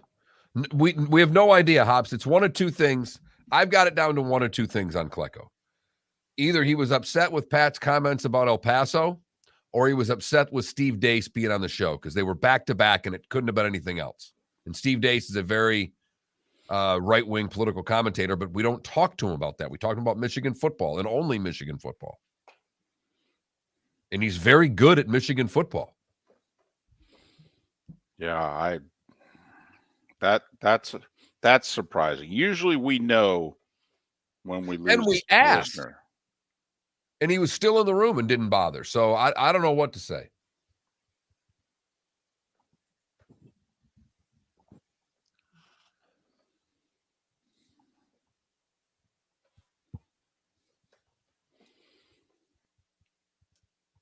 But I will say, if it has something not to do with sports, that's. Yeah, we'll see if he's out today. That would be the question, Adam. No, Klecko's a Michigan guy. He's from Detroit. I mean, his teams are all Michigan teams.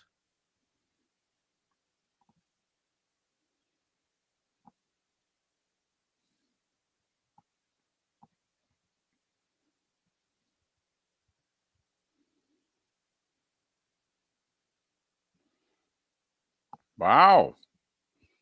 Nice. Good for you, Mr. Jones. Awesome. God, Barstool had a funny thing about the Tulane game.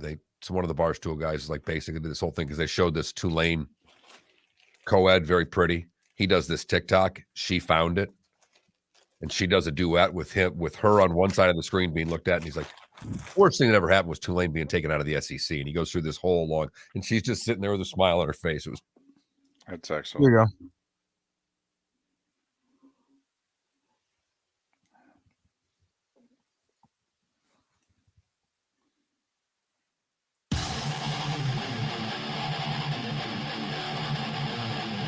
You're listening to Miller and Moulton, exclusively on the Florida Sports Network. 22 minutes before the hour, Miller and Moulton, Florida Sports Network, floridasportsnetwork.com. Angelique Chengelis, who covers Michigan, will join us next hour. Seth Everett joins us 1 hour from now. Earlier in the show, we told you about a committee that released their 22-page report. It's the NCAA Division I Transformation Committee. It's not just a basketball thing. They've a whole bunch of things that they're recommending. But the biggie that's going to get the most attention is, well, in these major sports that have, hundreds of schools competing in them, you should have 25% participation in the end of the season NCAA tournament. Well, that's 88 to 92 basketball teams that are making the NCAA tournament, and we're currently at 68. And obviously Miller and Moulton are against it. I mean, Mark hated going from 64 to 68. None of them. And I know we've had a couple of those teams that have made runs to the Final Four. I get it. I know it's happened out of the play-in games. But the tournament wouldn't suffer if those teams were not in it. Agreed. I mean, that's my whole point. And, the difference between 64 and 68 is not that big. I get it. But there has to be some emphasis on winning and being the first four out, actually being the first four out. But now we had to put those teams in. Now we're talking about putting another, 20 plus 22? 20 to 24, yeah. Mm-hmm. For what it's worth, and okay, before I go forward with something that Joe Lenardi sent out yesterday on Twitter. Yep. Let me just ask you and try to look forward. We have some sort of, and by the way, I think just for bracket standpoint, they would have to go to 96. I don't see, if you're going to go above 72, I think you have to go all the way to 96. So what I believe would happen, Mark, is that you'd have basically the NIT is the first round. And what I think would happen is that the little schools wouldn't play right away. That I actually think you would save the 1 versus 24 matchup, and that you'd have a bunch of, essentially the first round would be a bunch of play-in games from, bottom half Power 5 conference teams and the third best team in the Missouri Valley. They would be playing in the first round. And then in the second round, you'd have one against, UMBC. Would that truly ruin the tournament for you? David, every year that goes on, I like the tournament a little bit less. I hate the play-in games. I hate every part of the Tuesday games and Wednesday games. To put a bunch of teams in this, to just make it, hey, we've got to get to 25%, that's a joke. Because teams 150 through 360 don't matter in the sport. Of that, maybe 2 get in the tournament that win their low-end conference. So we're really not talking about getting 25% of college basketball teams participating in this tournament. What we're really talking about is getting 70% of the Power 5 conferences in this tournament. And what the hell good is that? That's what we're doing. We already are at 50% of Power 5 teams making the tournament, basically. Who's going to make this? The 4th in the Missouri Valley or the 11th in the Big Ten? The 11th in the Big Ten. Every time. So for you, this would ruin the tournament. Yeah, because we're going to put a bunch of teams that were 6 and 10 in conference into a tournament that they don't deserve to be in. Now, would this ruin the tournament for me? It would damage it for this reason. You and I have always made a big deal about the first day of the tournament. We, in a former life, we did 10 to noon, and then the games would start at noon. Okay. And then, our former producer and I had an annual ritual. We went to a nearby watering hole and just walked in the door and ordered a pitcher of beer and 50 wings. We were in it for the day. And that's just how we started. That just got us to about 3:00. And then it was like, okay, let's see. And to me, what is the excitement of the first day of the tournament? It's 116. It's 215. Is a 12 going to beat a 5 again? It's not 6-11, 7-10, 8-9, if you know what I mean. So if they were to put it together this way, it would damage it a lot for me. I'm interested in the upsets early in the tournament. You can give me chalk late in the tournament. I'm all about the upsets the first week of the tournament. And that's usually what it is. We get one bracket that blows up. One side will be a mess, and we'll try to figure out how that's going to play itself out. And then largely, the good teams win come the second weekend. So Joe Lunardi sent out a tweet midday yesterday, shortly after this committee released what it is they would like to do. Joe Lunardi, not that anyone asked, but we spent the better part of the 2021 season modeling a 96-team NCAA basketball field. The executive summary was, it's a bad idea. Some modest expansion could work and has potential benefits, but 96 is too many. Now, I translated that by some modest expansion is taking 68, making it 72. I don't see how you get above 72 and you're not radically changing this tournament. So, Joe Lunardi, obviously, he, involved in the sport. And we got to 68, and I'm sure most of you, if not all of you, know, we got to 68 because these teams were jumping into Division I. We created a couple new conferences, which created a couple more automatic bids, and God forbid a couple more automatic bids took away the opportunity for the 8th or 9th place team in the Big Ten to make the tournament, and that just couldn't happen. You're right. The number of at-larges needed to stay the number of at-larges. And when conferences were being formed, then the number of at-larges were technically going down. I think it's 32 conferences, 36 at-larges. I think is what the breakdown is. Think about that. 32 and then 32 at-larges would be 64. Correct. You have the same number of automatics. Boy, the symmetry there seems to work really well. I know. I'll be damned. Yep. Now, you know me, I love my small conferences. My second favorite week of the college basketball season is the first week of March. That's all the small conference tournaments. I love them because everybody knows we're one bid leagues, man. You play that quarterfinal game, we're 10 and 21. Yeah, we're 3 wins away from the tournament. Let's go. I love it.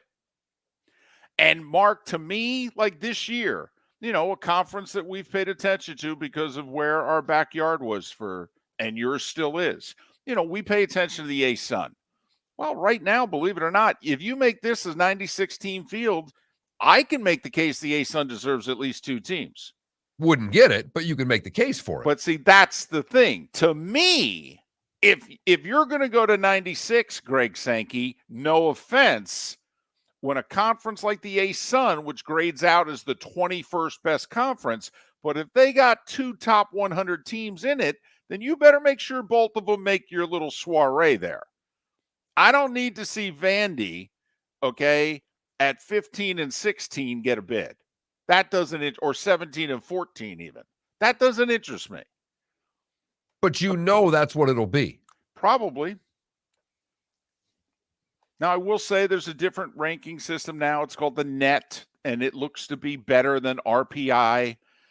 RPI was a little more incestual, quite frankly. You kept getting credit just for playing the teams in your conference, even if you lost, if you were in a Power 5 conference.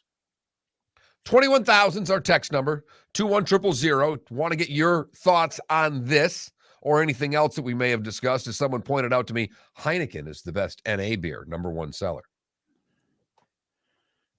We had our whole discussion on non-alcoholic beers. Most popular NA beer, according to this listener, is the Heineken NA.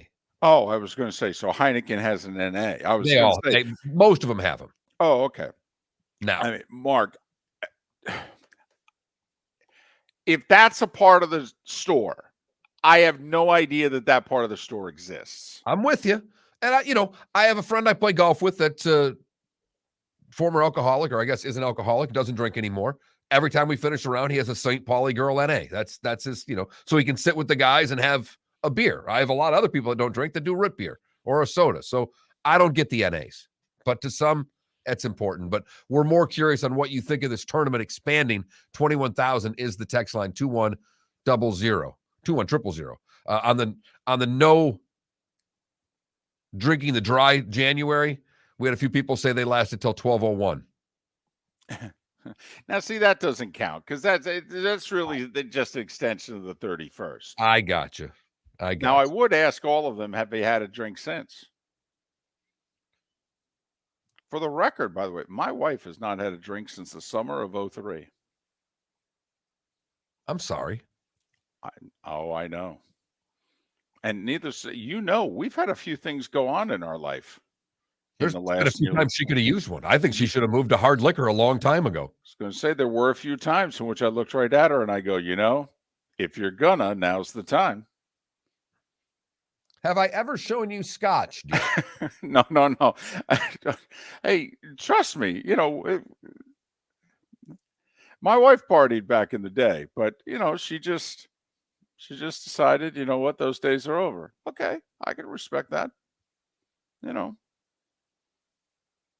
Everybody has to retire once in a while, David. Everybody has to retire once in a while. I'm like a boxer. I've retired and I've come back about 11 times.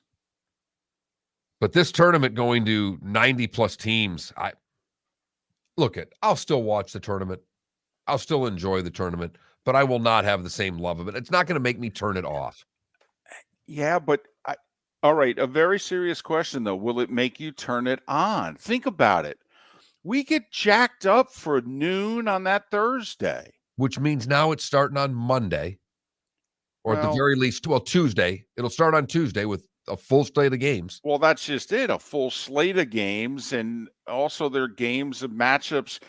Because that's how I think they would do it. I don't think they would start it on Tuesday with one against, that's the other thing. So if we go to 96, what, 1 against 24? I don't think that's what we'll see right away. I think we'll see the middle all play each other. Well, that's basically the NIT. We don't watch the NIT. Nope,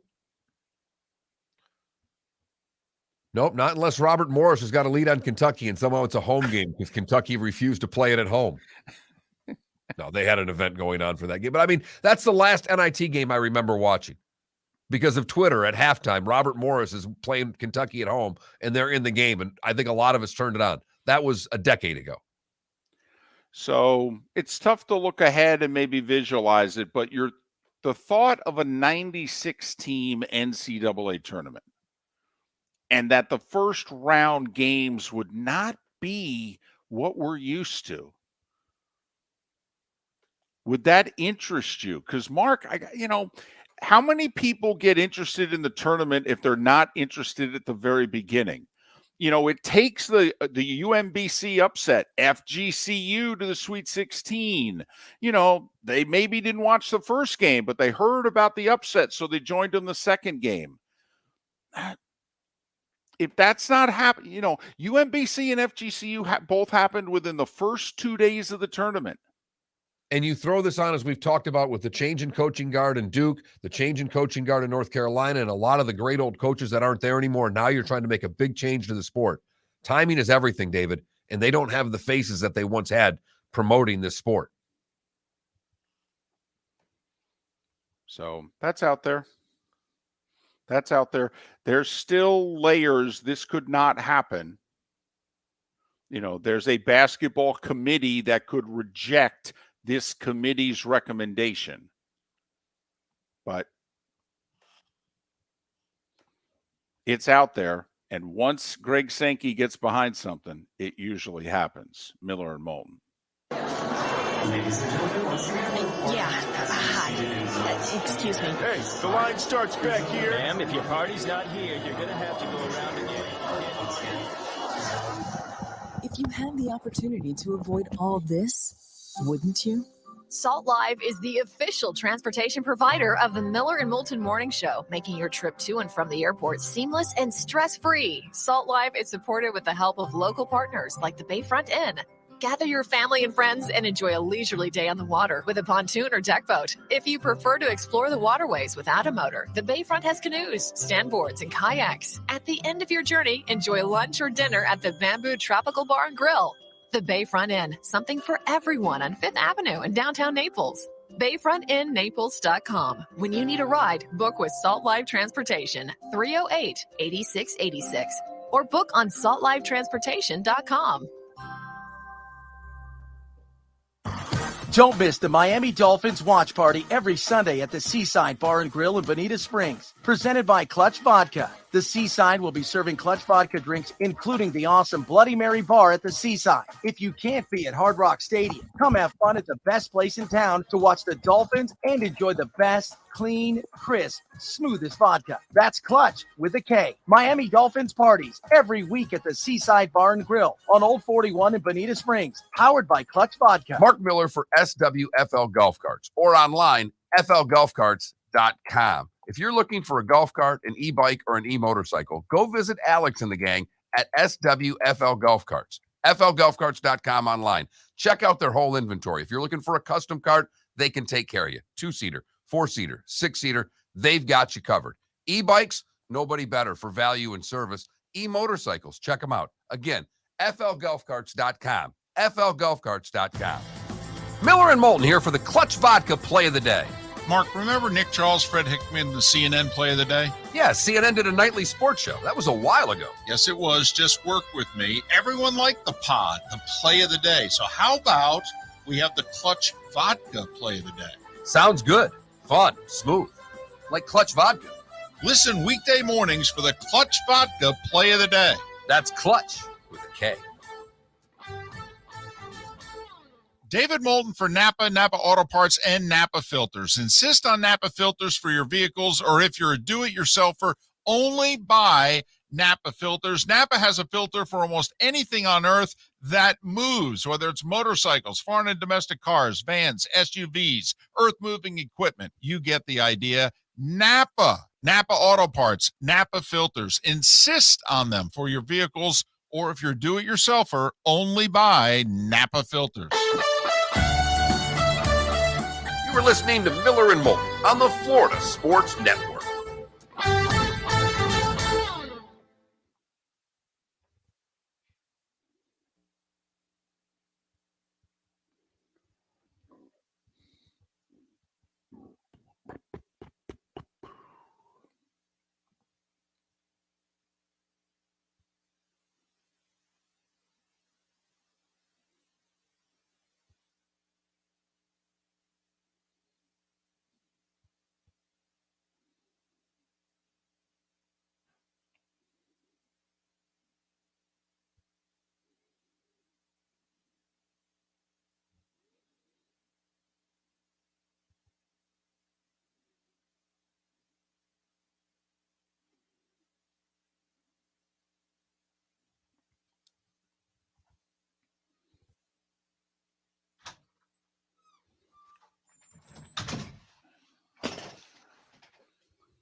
That away, Rob.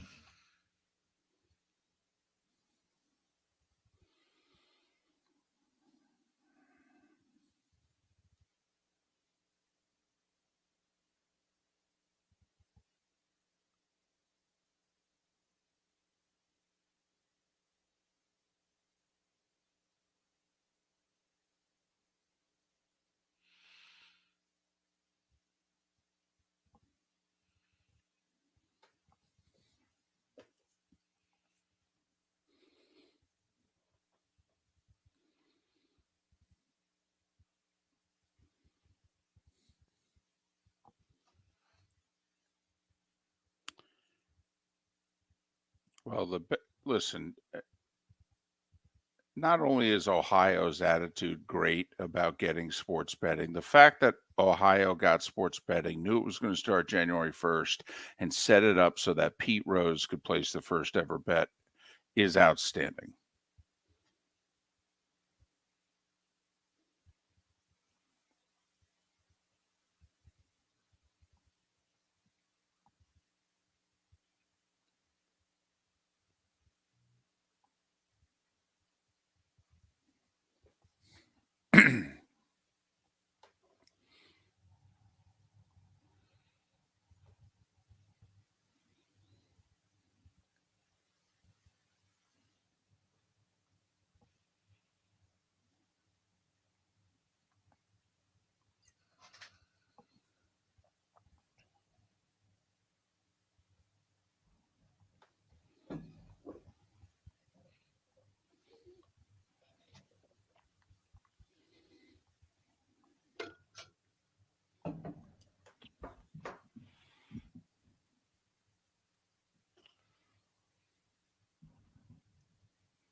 Angelique's on holder back in 30.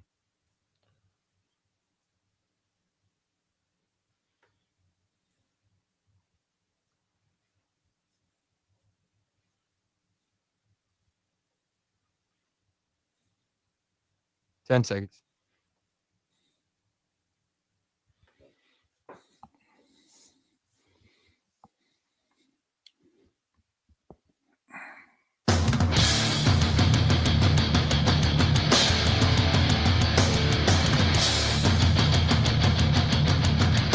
You are listening to Miller and Moulton, exclusively on the Florida Sports Network. And now, here's Mark Miller and David Moulton. Final hour of the show in Lake City and surrounding areas, Tampa, St. Pete, Port Charlotte to Venice. Halfway home in the 239, Miller and Moulton, the Florida Sports Network, floridasportsnetwork.com. Seth Everett will join us for his weekly appearance in a little more than 30 minutes' time. It is a thrill to welcome back Angelique Chengelis, who covers the Michigan Wolverine football program for the Detroit News. You can follow Angelique on Twitter. Her last name, Chengelis, Chengelis. Angelique, David, and Mark, once again, a belated Happy New Year. How are you? Happy New Year. I'm just getting ready for another month, 4 or 5 weeks of Harbaugh watch. And, it's always fun. But come on, it won't last that long. It might be 2 to 3 weeks. All right, I hope so. Because last year it did go into, his interview with the Vikings was on signing day, so that was the first Wednesday of February. So it did carry on for a while, but yeah, just bracing myself. Okay, for the next 2 or 3 weeks of intense Harbaugh watch. Well, Angelique, you talked about last year in Minnesota. We thought when he went to the Vikings, it wasn't an interview; it was going to be an offer. And I think Jim Harbaugh thought that as well. Is this going to be interviews for Jim Harbaugh, or do you think this is going to be the Broncos or the Colts or the Panthers just offering him the job?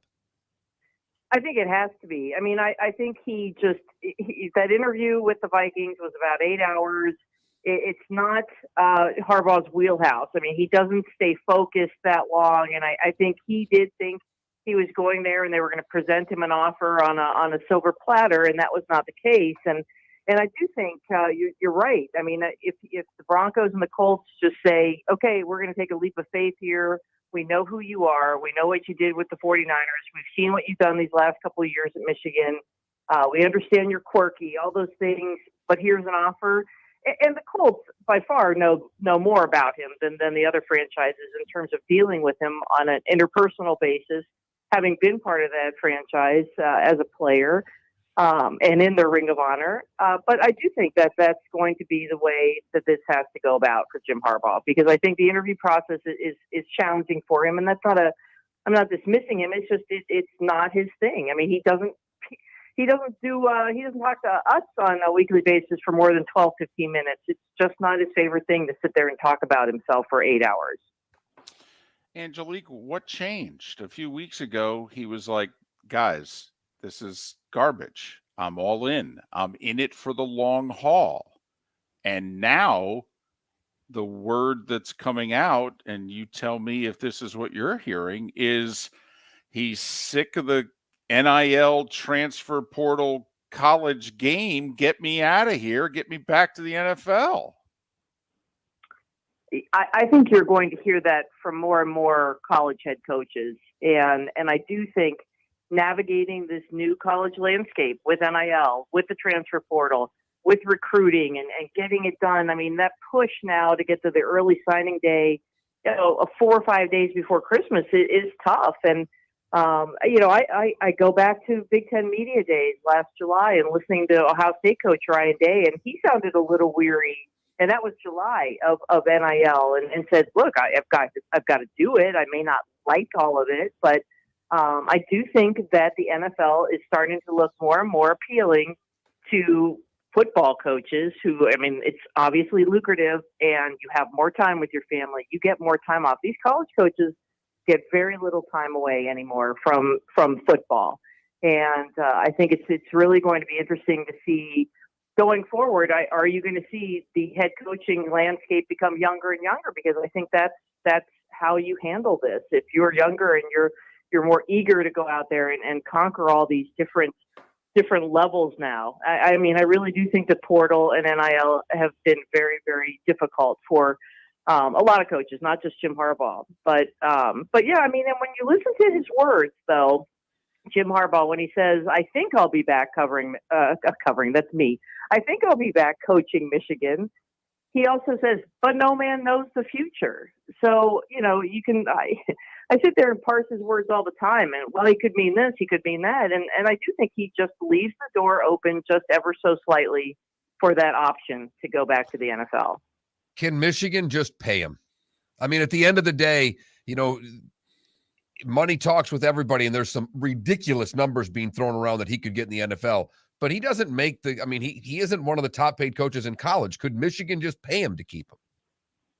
They could. I mean, Ward Manuel's very interesting athletic director. I mean, he does wait until the end of the season. The end of the season to him is after the bowl season to sit down and really talk to Jim Harbaugh. Now, there have been some people saying that they've already talked about it, and numbers have been thrown around. But, when you look at Jim Harbaugh's contract, the way it's structured with all the bonuses, he did awfully well. I mean, he got paid for taking the team to the Big Ten championship, getting the team to the national semifinal.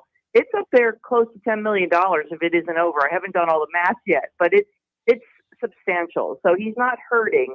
But I guess for the optics, do you want the Michigan head coach to be paid, near Nick Saban, Mel Tucker numbers, Michigan State's coach? Sure. But, I think Ward Manuel is very deliberate. He does not rush into making any decisions in terms of contracts. And that goes for Jim Harbaugh, too, in his dealings with him. So, I think they want to see where this dalliance goes, and then you'll see if Michigan's going to come to the table with a much bigger, more substantial contract that finally has to lock him in. I mean, this contract extension he signed last year at this time, in February when he got back from the Vikings, when you looked at the most interesting part of that contract was the buyout, that schedule. I mean, it drops from $3 million to $2.25 million on January 11th of this year. And, that was still, to me, leaving the door open again for the NFL, because that's nothing for an NFL team to pay to get Jim Harbaugh out of his Michigan contract.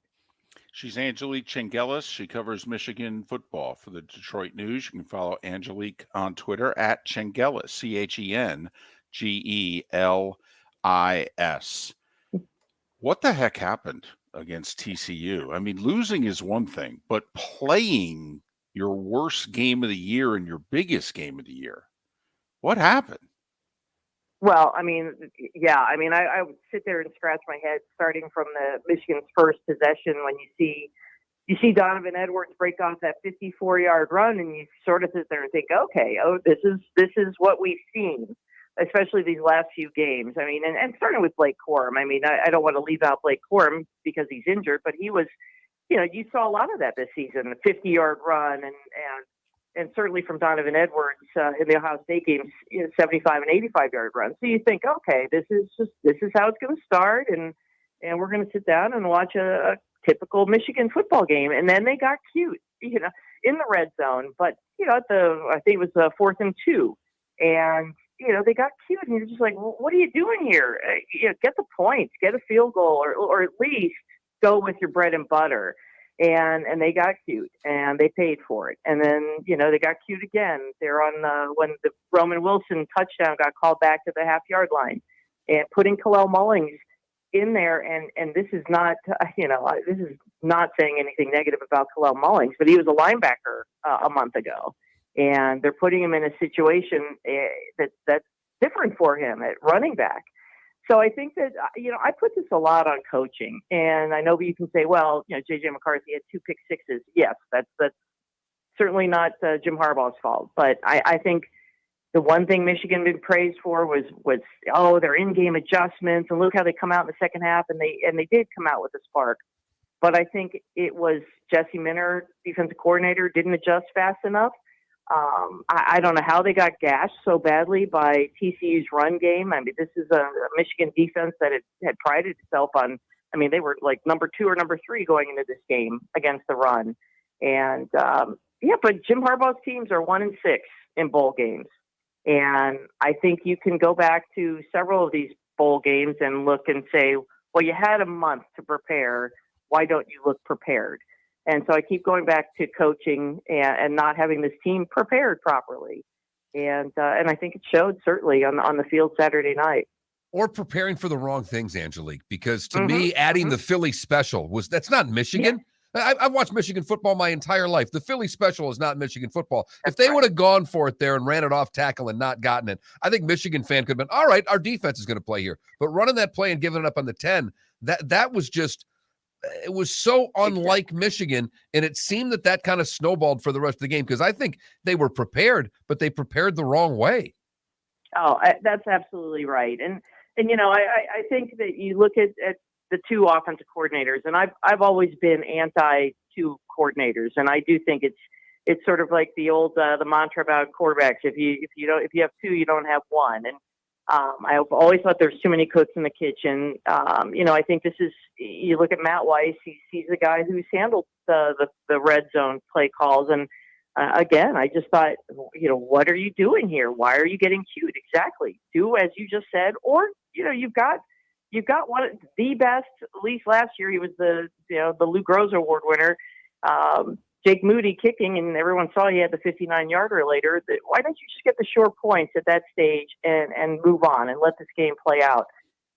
But yeah, that was not Michigan. It was just really a head scratcher there. I really don't. I'm really not sure what we saw. I think you can point a lot of fingers, and I really think the coaches put him in some tough positions. Angelique, less than a minute. There are some that believe that of this run here, that next year's Michigan team could actually be the best. Okay. Do you think Jim really wants to leave, or is Jim just an interesting guy? I think both. I mean, I think I have always believed since the moment he took the job at Michigan that he would always want to go back to the NFL to try to win a Super Bowl because he was so close and he's so competitive with his brother who won that Super Bowl. Yes, I think that when you look on paper, this is going to be, I believe, a better team. You're going to have a more seasoned J.J. McCarthy. You could have Blake Corum back. He has not made the decision yet. I think there's a very strong chance he's back. You've got a lot of pieces back on defense. There were some, the youth, the contributions from the young players this year were significant. Yep. So that just bodes very well for this program. And I think he's in a win-win, and he knows it. If he comes back and coaches, he's got a great team. He can see through the J.J. McCarthy, Donovan Edwards era, and maybe even the Blake Corum. And if he goes to the NFL, then he's going to fulfill what he's going to scratch that itch that he's never quite fulfilled. Angelique, as always, thank you so much. A belated Happy New Year, and we will probably be talking to you again. Miller and Moulton, thanks for listening right here on the Florida Sports Network. Miller and Moulton here for the Clutch Vodka Play of the Day. Mark, remember Nick Charles, Fred Hickman, the CNN Play of the Day? Yeah, CNN did a nightly sports show. That was a while ago. Yes, it was. Just work with me. Everyone liked the pod, the Play of the Day. So how about we have the Clutch Vodka Play of the Day? Sounds good. Fun. Smooth. Like Clutch Vodka. Listen weekday mornings for the Clutch Vodka Play of the Day. That's Clutch with a K. Ladies and gentlemen, once again. Yeah. Hi. Excuse me. Hey, the line starts back here. Ma'am, if your party's not here, you're going to have to go around and get it. If you had the opportunity to avoid all this, wouldn't you? Salt Live is the official transportation provider of the Miller and Moulton Morning Show, making your trip to and from the airport seamless and stress-free. Salt Live is supported with the help of local partners like the Bayfront Inn. Gather your family and friends and enjoy a leisurely day on the water with a pontoon or deck boat. If you prefer to explore the waterways without a motor, the Bayfront has canoes, standboards, and kayaks. At the end of your journey, enjoy lunch or dinner at the Bamboo Tropical Bar and Grill. The Bayfront Inn, something for everyone on 5th Avenue in downtown Naples. BayfrontInNaples.com. When you need a ride, book with Salt Live Transportation, 308-8686, or book on saltlivetransportation.com. Mark Miller for SWFL Golf Carts, or online, flgolfcarts.com. If you're looking for a golf cart, an e-bike, or an e-motorcycle, go visit Alex and the gang at SWFL Golf Carts. flgolfcarts.com online. Check out their whole inventory. If you're looking for a custom cart, they can take care of you. 2-seater, 4-seater, 6-seater, they've got you covered. E-bikes, nobody better for value and service. E-motorcycles, check them out. Again, flgolfcarts.com. flgolfcarts.com. You were listening to Miller and Moulton on the Florida Sports Network.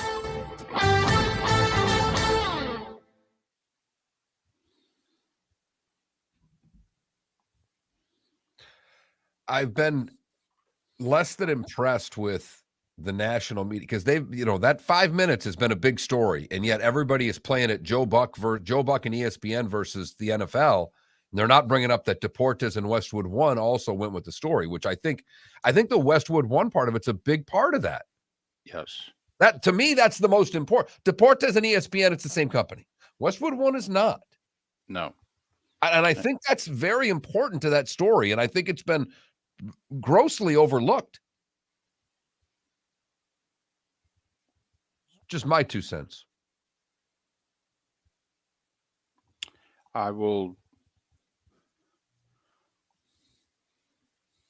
You could bring it up. I'll throw in my 2 cents.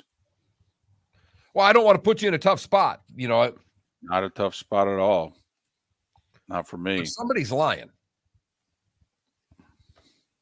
And that's what I didn't say yesterday and probably should have. But I think we all know who is. That's why that's why I would be playing this Westwood One part up more.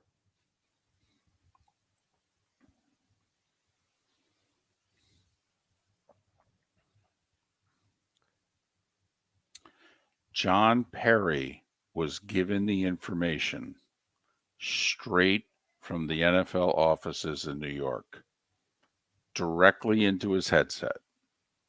He relayed it to Joe.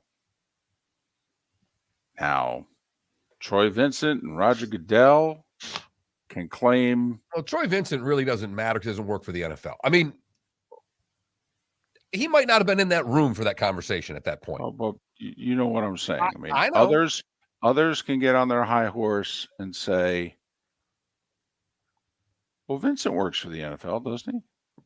Oh, I'm sorry. Yeah, he does. I was thinking he worked for the NFLPA. Here's to me the other. Now, granted, I'm privy to some things that most people aren't. But, Mark, Joe Buck said what he said on the air at roughly 9:30. Troy Vincent in the NFL didn't respond until 12:07 a.m. No, I know. Do you think? And Joe said it 4 times. Do you Four think? times. Do you think if Joe Buck, in that important of a situation, was giving out blatantly false information, it would have taken the league 2.5 hours to respond? Considering they have a direct line to the booth. They can call the truck, they do it. They can call ESPN in Bristol, they do it. The SEC does it, the Big Ten does it. It's crap. Will you say that again? Sure. Okay. Totally. No, you have another job that's more important than this one. So that's why this goes away. I deliver pizzas. I mean, it is what it is. Yeah, me too. Seth just got up from his chair. I think he's ordering a pizza.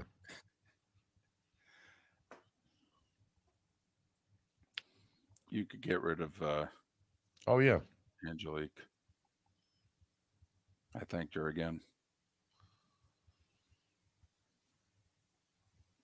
David, this is like the first story I have on Today Was a Day When. Today in 1896, following the Mormon abandonment of polygamy, Utah is admitted as the 45th state. Does anybody believe that Mormons gave up polygamy in 1896? Well, if they say it, if they gave their word, right?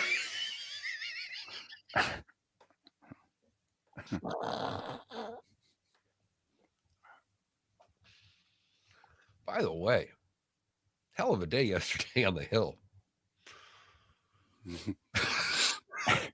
Man, I got to admit, it's good theater. Must have been. I was just kind of following along on Twitter yesterday. They haven't settled that, have they? No, I didn't think so. Apparently, at the last vote, the Democratic leader got more votes than McCarthy because all the Democrats voted for him. Thanks for listening. And now, more of Miller and Moulton on the Florida Sports Network.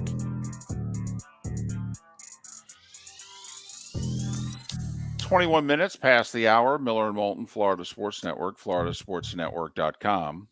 Thanks so much for being with us. Seth Everett in a little more than 15 minutes' time.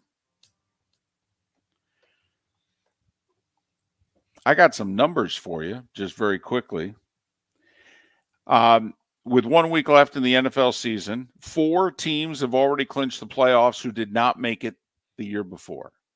Mark, we were on this very early in our Act 1 of Miller and Moulton, that the minimum number is 4. It oftentimes is 5 new playoff teams from the year before. But Ravens, Chargers, Vikings, and Giants, this is the 33rd consecutive year that at least 4 teams who missed the playoffs the year before have made the playoffs the next season. Since 1990, 33 consecutive seasons. The minimum number is 4. Now, it's easier now. We're up to 14 playoff teams. But if you think about it, for 31 of those 33 years, we had 12 playoff teams. And it was guaranteed that 4 of them minimum would be new. That's number one. Most games decided by, 6 points or less. Most games decided by 1 score. 51 games now, Mark. That's basically 3 a week in which a team is down 10 or more points at some point and comes back to win. That's the most. 8 most games in which a team's been losing in the fourth quarter to come back to win all time. 62 games, Mark, game-winning score in the final 2 minutes of regulation or overtime. Most in the history of the NFL. Most close games, most 10 or more point comebacks. All right. Most teams trailing in the fourth to come back and win. Most late deciding games. That's the season that has played out before our eyes in 2022 as we go into 2023. Well, the Raiders set a record. They've blown 10-point leads 5 times in the season. So, I mean, you have obviously the league records. There's going to be a lot of individual team records because it is a historically wild NFL season. So and finishing just as wild because we have no idea what the Bills and Bengals are going to do to end the season. It is ending as crazily as it began. And we still don't know how the league's season is going to end. We know week 18 is going to be played. We were told that, yeah, we're going to postpone Bills Bengals. We'll carry on with week 18. Mm-hmm. And we're in a holding pattern with the game that was suspended on Monday night. Yep. May be played, may not. We haven't decided yet. We'll get back to you. But perhaps I think the biggest story outside of the injury is paramount. And Hamlin here, we hope that he ever has a full recovery and all those things. You know, Chris Pronger's come out and done a lot of talking in the last days who had a similar injury. Taking the injury just aside for a moment. During the broadcast, there's been one controversy from the broad. It's the whole 5 minutes. Joe Buck 4 times said they're going to resume play in 4 minutes. ESPN Deportes said 5 minutes rather. ESPN Deportes said they're going to resume play in 5 minutes. Westwood 1 said they're going to resume play in 5 minutes. The league has come out and basically said that they never said that. Oh, they haven't basically said it. They angrily said they never said it, and that to imply otherwise is stupid, moronic, insensitive. Oh, yeah. No, they came off the top rope.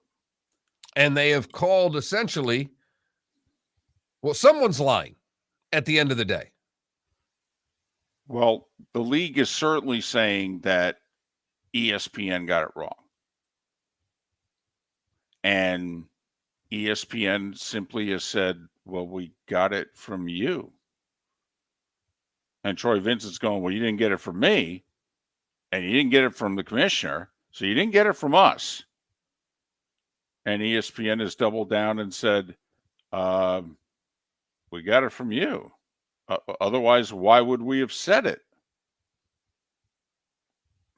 Here's all I know.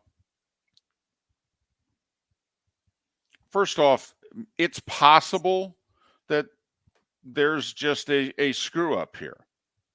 It's possible on either side. But I'm just going to throw this out there, Mark. The networks monitor broadcast. College conferences monitor broadcasts. For something of this magnitude and of this importance, of course the NFL was watching the ESPN broadcast. Of course they were. My belief, Mark, if that ESPN had made such, in the NFL's own words, egregious mistake, they would have picked up the phone and they would have called someone. I mean, first off, the director of officiating in New York has a direct line to John Perry in the booth. I mean, literally, they could go down the hall and say, tell John Perry that, they're wrong. They know the phone number to the SAT truck. They know the phone number to Bristol. I mean, my belief is, Mark, that if ESPN made such a glaring error, something of that significance, there would have been a phone call within 60 seconds going, that's not true. I don't know where you got this from, but, we're not thinking about resuming the game. We haven't decided yet. Something. Instead, and how many times did Joe Buck say? 4. Okay. 4 times. And he started saying it at roughly, because the ambulance left the field at 9:25. But the other things that you got to bring up, there are two parts of this also that I think are very relevant that you brought up yesterday. One was Diggs talking to his team. They show the footage of Diggs. Now, there's a debate now as to what he was saying. Okay, some people are saying that he was telling the team there's no blanking way we're going to play. There are others that was reported that he was firing up to go out there and play. Either way, if he's saying that we're not going to play, somehow word got to the field that they were going to play. Correct. Okay, secondly, so either way, something came down there, and then Joe Burrow's warming up. And third, the Bills' defense had walked out to the numbers. They were standing on the field. Now, nobody was stretching or doing anything. They were standing there in a state of shock, but the defense was on the field.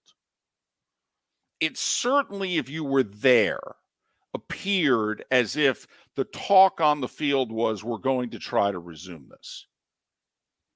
And that was certainly the word that was given to the national media, ESPN Deportes, and as you pointed out, Westwood One, which is a different media entity. The one thing that I would hang my hat on, knowing the inner workings of major live television, if ESPN was that wrong about something that was that big, the league would have gotten on the phone immediately and said, I don't know where you heard that, but it's wrong. And within a minute, ESPN would have corrected themselves. Instead, 12:07 a.m. is when the release came out. Right. You draw your own conclusions. That's my belief. If ESPN was that wrong, the NFL would have picked up the phone and said, no, that's not true. And ESPN would have quickly corrected it, because what is the one thing that Westwood One, ESPN Deportes, and ESPN did not want to do Monday night? Give out inaccurate information. That literally is the number one thing on the list. Don't be wrong. Not to mention, they only said that 47 times. We're not going to give out any information because we don't have it. They're only giving out information that they had. So, and that's why they kept sending the damn thing to commercial over and over, because they didn't have any new information. So that's how I would analyze that. But, draw your own conclusions. Your comments always appreciated on the text line. 21,000 is the number, 21-000 for your participation in the show. Seth Everett will participate in the show coming up next. He's our regular guest this time on Wednesdays, and he will join us on the other side. Thanks for listening to Miller and Moulton right here on the Florida Sports Network. Mark Miller for SWFL Golf Carts, or online, flgolfcarts.com. If you're looking for a golf cart, an e-bike, or an e-motorcycle, go visit Alex and the gang at SWFL Golf Carts. flgolfcarts.com online. Check out their whole inventory. If you're looking for a custom cart, they can take care of you. 2-seater, 4-seater, 6-seater, they've got you covered. E-bikes, nobody better for value and service. E-motorcycles, check them out. Again, flgolfcarts.com. flgolfcarts.com. Don't miss the Miami Dolphins watch party every Sunday at the Seaside Bar and Grill in Bonita Springs. Presented by Clutch Vodka. The Seaside will be serving Clutch Vodka drinks, including the awesome Bloody Mary bar at the Seaside. If you can't be at Hard Rock Stadium, come have fun at the best place in town to watch the Dolphins and enjoy the best, clean, crisp, smoothest vodka. That's Clutch with a K. Miami Dolphins parties every week at the Seaside Bar and Grill on Old 41 in Bonita Springs. Powered by Clutch Vodka. Ladies and gentlemen, once again. Yeah. Hi. Excuse me. Hey, the line starts back here. Ma'am, if your party's not here, you're going to have to go around again. If you had the opportunity to avoid all this, wouldn't you? Salt Live is the official transportation provider of the Miller and Moulton Morning Show, making your trip to and from the airport seamless and stress-free. Salt Live is supported with the help of local partners like the Bayfront Inn. Gather your family and friends and enjoy a leisurely day on the water with a pontoon or deck boat. If you prefer to explore the waterways without a motor, the Bayfront has canoes, standboards, and kayaks. At the end of your journey, enjoy lunch or dinner at the Bamboo Tropical Bar and Grill. The Bayfront Inn, something for everyone on 5th Avenue in downtown Naples. BayfrontInNaples.com. When you need a ride, book with Salt Live Transportation, 308-8686, or book on saltlivetransportation.com.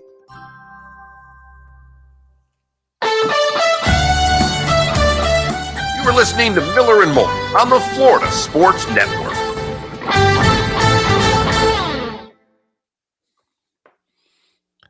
Yeah, I saw. I came really close to just editing your name to Ted Lasso. It's a 0-0 draw. Hold on, the pizzas are here. Nice. How are you, boys? Good. How are you? How was Boca del Vista? Boca del Vista was good. You don't look very red. You must have stayed out of the sun or used a proper SPF while you were here. Or it didn't. Oh, the sun never came out. But other than that. That's. What was it? Also, was it in the 50s when you were there? Yeah, it was a 30-degree warmth from where I left to where I got, but still December. Now it's 50 degrees here. Yeah, and it's going to be 85 here. Yep. Yeah, my kid was here for Christmas. He was pretty pleased too. I bet. Hey, we got Devils Red Wings tonight on TNT. Ooh.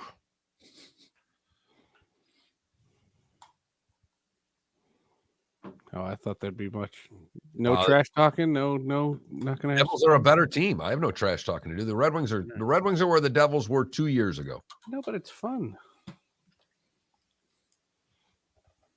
We're going tomorrow, St. Louis.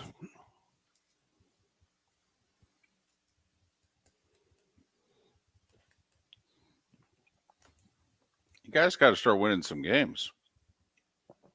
We won Friday. They beat Pittsburgh, and then they lost in overtime to Carolina. We need to start winning now. It's right there for us. It's going to be a son of a bitch to make the playoffs in the East. Yes. Agreed. I mean, I will say the 3 teams in the Atlantic are pretty much locked in. It would take an unbelievable run by Buffalo, Detroit, or Ottawa, and the Panthers for that matter. I mean, it's pretty much locked in: Boston, Toronto, Tampa Bay. So it's the top 5 in the Metropolitan. I mean, right now the Penguins don't make the playoffs. Right. Yep. But they've also lost 5 in a row. But I mean, one of those teams, I don't think it's Detroit. I think Buffalo maybe. I don't think Detroit will do it, but maybe Florida. Buffalo or Florida could get their act together and make this a little more interesting for the wild card. Florida on paper should be a lot better than they are. They're 8 points behind the Islanders, though, for the final playoff spot. Yeah, that's a lot. Not half the season. I don't have a lot of faith in the Islanders, but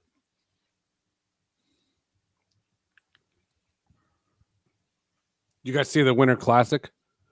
Bits and pieces. I got to be honest, Seth. We worked on the second, so it took me until the middle of the second period to realize, oh yeah, crap, it's a holiday for everybody. I'm doing my stuff all day. I got my daughter, and I'm like, oh crap, I got football games on. I got a hockey game on. I thought the Winter Classic was gorgeous. I thought it looked awesome. Great. I had gymnastics practice, so I couldn't see the whole thing, but I thought I'm with you. I thought it looked awesome, and I don't usually like alternative jerseys. I loved those Pens jerseys. Both. I loved both, but those Pens jerseys were cool. Yep. Yeah, they were great. The whole thing was the Bruins coming in with the base. See next year? Where? Seattle. The artist formerly known as Safeco Field. That'll be interesting. It's Kraken Vegas. How are they going to do it in rain? Yeah, I know. That place will be absolutely packed. Packed. I know. I want to go. I do. Do you know right now the Avs are out by a point? The Avs would make the playoffs if the playoffs started in the NHL. Now, we all know they're going to make it, but you know how much I wish the Wings were in the West? you know how much the Wings wish they were in the West. Holy cow. Sure, I get a lot of 7:30 and 7 o'clock starts, but holy cow. Yep.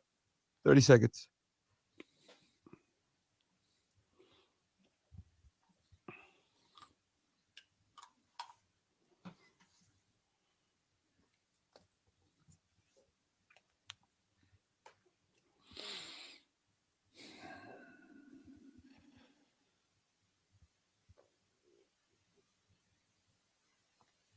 Here we go.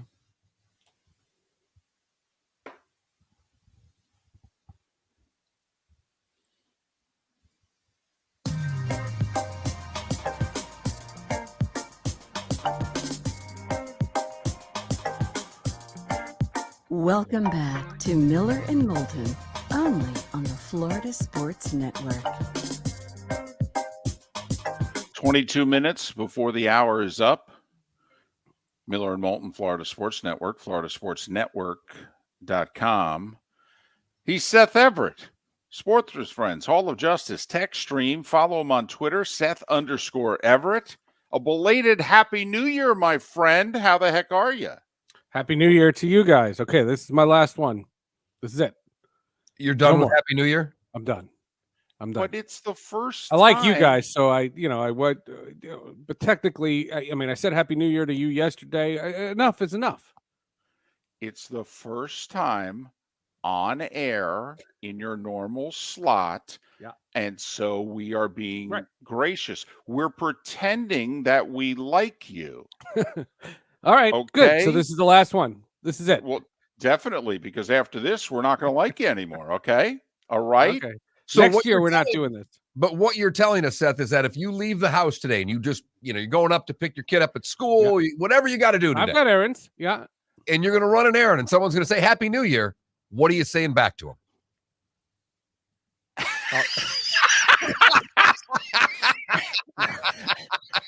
Now, see, I can respect that. Okay, because I've worked with many people who walk down the hall and every time they see you, they say something. And I'm a one-time-a-day guy. Yeah. So I just ignore you the next time. Okay, so I can respect that. I can. There's a great Curb Your Enthusiasm about this, where he stopped saying it after a while. It's very funny. It is very funny. Hey, we were talking resolutions earlier. Do you do that? New Year's resolutions? Yeah. I mean, I have the standard ones. Exercise more. Swear less. That kind of stuff. So stuff you've never really given an ounce of thought to. You just put them out there. No, they pretty much wrap up right around the last Happy New Year. Do you know anybody, or have you ever participated in Dry January, where you don't drink for the month of January? Yeah, but that feels a lot like Dry December and Dry November. I don't really drink, so it's no big deal. That doesn't even work. It's not like a thing. My wife can't drink, because something with her medicine, and I just kind of grew out of it. I just don't do it anymore. Every once in a while, I went to a New Year's party and I had a beer, and it was just like, okay, no, nothing, no big thrill. Fair enough. It's not the one that gives you the thrill. It's usually the fourth or fifth one. Right. Yeah, I understand. Okay, just in case anybody was wondering out there where the thrill comes from. Yeah, I remember. By the way, when you go to your next Devils game, which will either be tonight or tomorrow night, something like that, do you usually partake in a beer? Well, that's no, partake. No. Okay. We don't. Wow, you made it sound very serious. No. Like how the thought of having a beer. No, I wasn't sure where you were going. I just wasn't sure where you were going. No. The only thing we'll do, we usually eat before we go, and we'll get popcorn. For some reason, hockey games popcorn fits me, and we'll go get popcorn, and that'll be all. Huh. Okay. All right. Unless I'm sitting in the press box, then I go to town. No, I'm just kidding. He's Seth Everett. His 3 terrific podcasts. We're assuming he's still doing them in 2023. Sports with Friends, Hall of Justice, and Tech Stream. Follow him on Twitter at Seth_Everett. Did you tell the story? Boxes, Seth, which press box in all your years, where was the best press food? Oh, it's a hands down. Marlins Park in Miami. Hands down. The best food, best amenities, best everything. Marlins Park in Miami. And I remember the now since departed PR guy, Matt Roebuck, who used to be at the Marlins. And I said, this is the nicest press box I've ever seen. And he said, yeah, he said, it's to butter the media up so they don't write bad things about the ballpark. And did it work? And totally. I go in, I gushed about Marlins Park for years. Ever since it opened, I was like, this place is rocking. And Seth, you know what? He brings up a great point, and I only worked PR and stuff at the minor league level, but I never had a press conference that wasn't around lunchtime, and I always fed the media. And we're pathetic as a group. Pathetic. If you feed us, the odds are we'll be nicer to you. Sure. Totally. Yeah, hands down, best press box in any sport. Well, also the food they serve, right? I mean, the Cuban sandwiches are tremendous. Tremendous. You're right in the little Havana. It's a treasure trove. It's delicious. Listen, and for everyone listening, if you've never gone to a Marlins game, and based on their attendance figures, we're guessing that's most of you. The stadium is tremendous, huge, wide concourses with a view of the game, no matter where you're standing on the concourses, and the food on the concourse are awesome. I mean, really, the choices are amazing. It is surprising to me. You know how the three of us are hockey guys, and if we can get somebody to go to a hockey game, they're like, "Oh my goodness, I don't know if I'll watch hockey, but I definitely want to come back." Marlins Park, when you go, it's a great experience. Yeah, it's a great place. Two quickies. I had something for you guys, and number two, my Marlins Park story. When I was with the Mets in 2014, I remember walking down the first base concourse, and there was a guy just looked like he was looking for somebody. So I went up to him and I said, "Are you looking for somebody?" He's like, "Oh my God, I saw the hottest girl. I have to find her." I said, "Well, there's about 12 people here. I guarantee you keep looking, you'll find her." And lo and behold, I went back down to do the post-game interview in the 9th inning, and I'm going down through the concourse, and they were together. There were 12 people in that stadium. I took the Bright Line train system. You're on the Florida Sports Network. I took it for the first time. I went from Boca Raton to Aventura, and we were on the train last week that hit a guy and ran him over. Wow. Nice job. One train. Bam. And we found out there have been 61 passenger strikes since this train opened up. You guys got to build a fence. No offense. It sounds like we need to hire new conductors. I mean, my goodness. And then when we went back north, to go on the train going back, the southbound trains were canceled because they hit a second guy. Okay. I'm not trying to be insensitive here. No. But this just in. They tell you when you're a little child to not play along the train tracks. No, hold on. And the reason that is because every now and then, you know what comes? A train. Well, we don't know, A, if it was an accident. B, he could have been pushed. C, he could have tried to do it himself. There's a whole mystery there, and there were detectives there, and I know they were on the case. What grade would you give then our Florida train system, Seth? As someone's from the Northeast, where train is a regular transportation part of your life. Super modern. Super modern. Assigned seats is great. I mean, as somebody who took the New York City subway for decades, assigned seats is fantastic. Everything's all modernized. It's super contemporary. It's a great little system. And the train flies. I mean, you can get from Boca Raton to Miami in less than 40 minutes. That's tremendous. And they're opening up a train to Orlando. You can go Miami to Orlando. That's fantastic. Build a fence.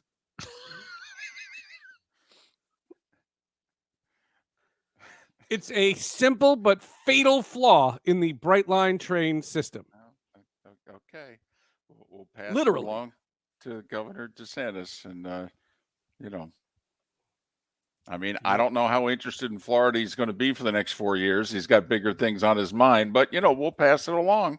My favorite line from the thing. So the train stops. They announce that it's a passenger strike, and everybody's just sitting there. We don't know what to do. We don't want to get off the train. What are we supposed to do? And these young kids were behind us, and this one girl shouts out, "It's already on Twitter!" I was like, this is my kind of community. Did you respond to that person by saying I was the one that tweeted it? Nope. F underscore Everett. That person. Follow. I followed that person. It was crazy. Seth Everett, Sports with Friends, Hall of Justice, and text stream. Follow him on Twitter at Seth_Everett.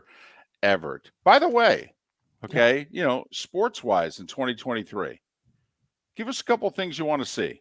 I'd like to see Arsenal win the Premier League. Oh, for goodness sakes. They have an 8-point lead going in right now after their draw yesterday with Newcastle. That was pretty good. I'd like to see the Devils play a significant playoff series. Okay. Well, they've played 1 in 10 years, so all right, that's fair. Yep. Those are my two. Anything that anybody listening's possibly interested in? Anything? What do you mean? A little more big picture than your two favorite teams, Seth. Right, Is there any right. sports stories that you're looking forward to? I mean, that involves the two teams you root for. Any more big picture things that you're looking for in 2023? Well, I'm very interested in the NFL deal with Google and YouTube, and I want to see how that plays out because I think the NFL is grossly overestimating the fanhood of the people who subscribed on DirecTV. When you were on DirecTV, you had to buy the whole thing.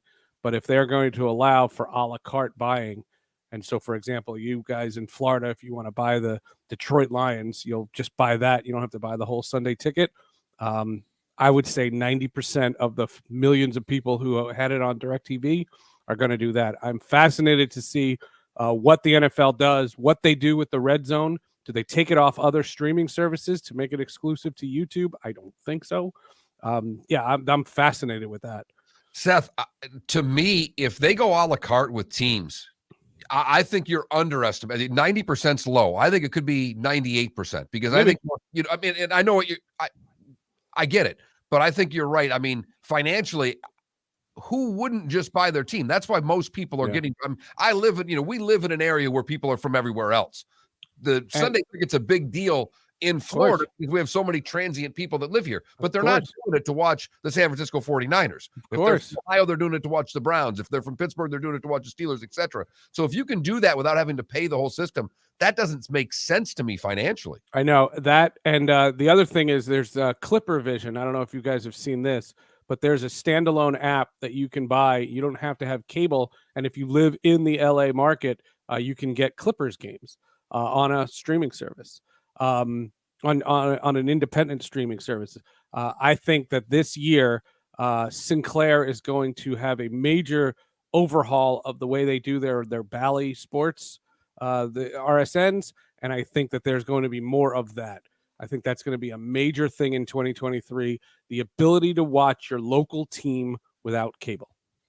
I'll make a prediction. I don't think Sinclair owns Bally's by the end of 2023, which is why it'll be interesting, quite frankly, if all these RSNs stay under one umbrella or if they all get pawned off. Completely agree. And in some markets that could be great, but Mark and I have debated, we don't know if that'll be a good thing for us in Florida. Is that going to mean that we lose out on, because the Heat, the Magic, the Lightning, the Panthers, the Rays, and the Marlins are all on Bally's. Yep. And so we don't know, like in Southwest Florida, there's a blackout line. Like if you live north of it, you get Tampa stuff. You live south of it, you get Miami stuff. I don't know if that could be good for like Mark, who could then get all of it. Yep. Or is he going to actually have to go purchase both because he's going to get none of it? Fascinating. I find this stuff to be fascinating, and 2023 seems to be a big year for that.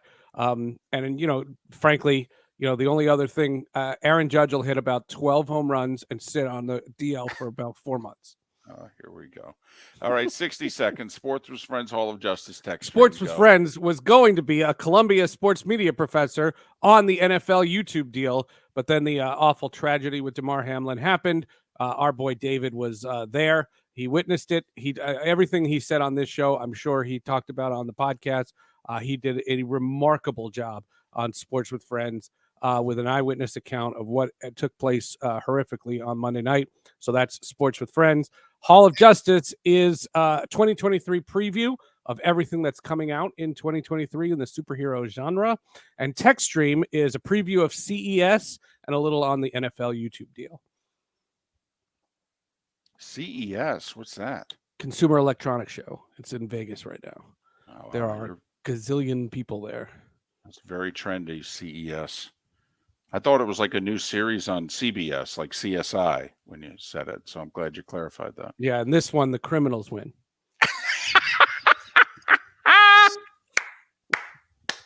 Well played, Seth. Well played. Hey, Seth, Happy New Year. Happy New Year.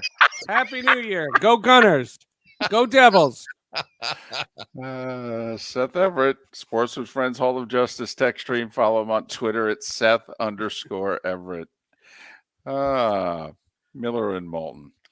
For those in Lake City, surrounding areas, Tampa, St. Pete, Port Charlotte, and Venice, hope you enjoyed the show. Have a great hump day. For those in Southwest Florida, the bonus hour is next.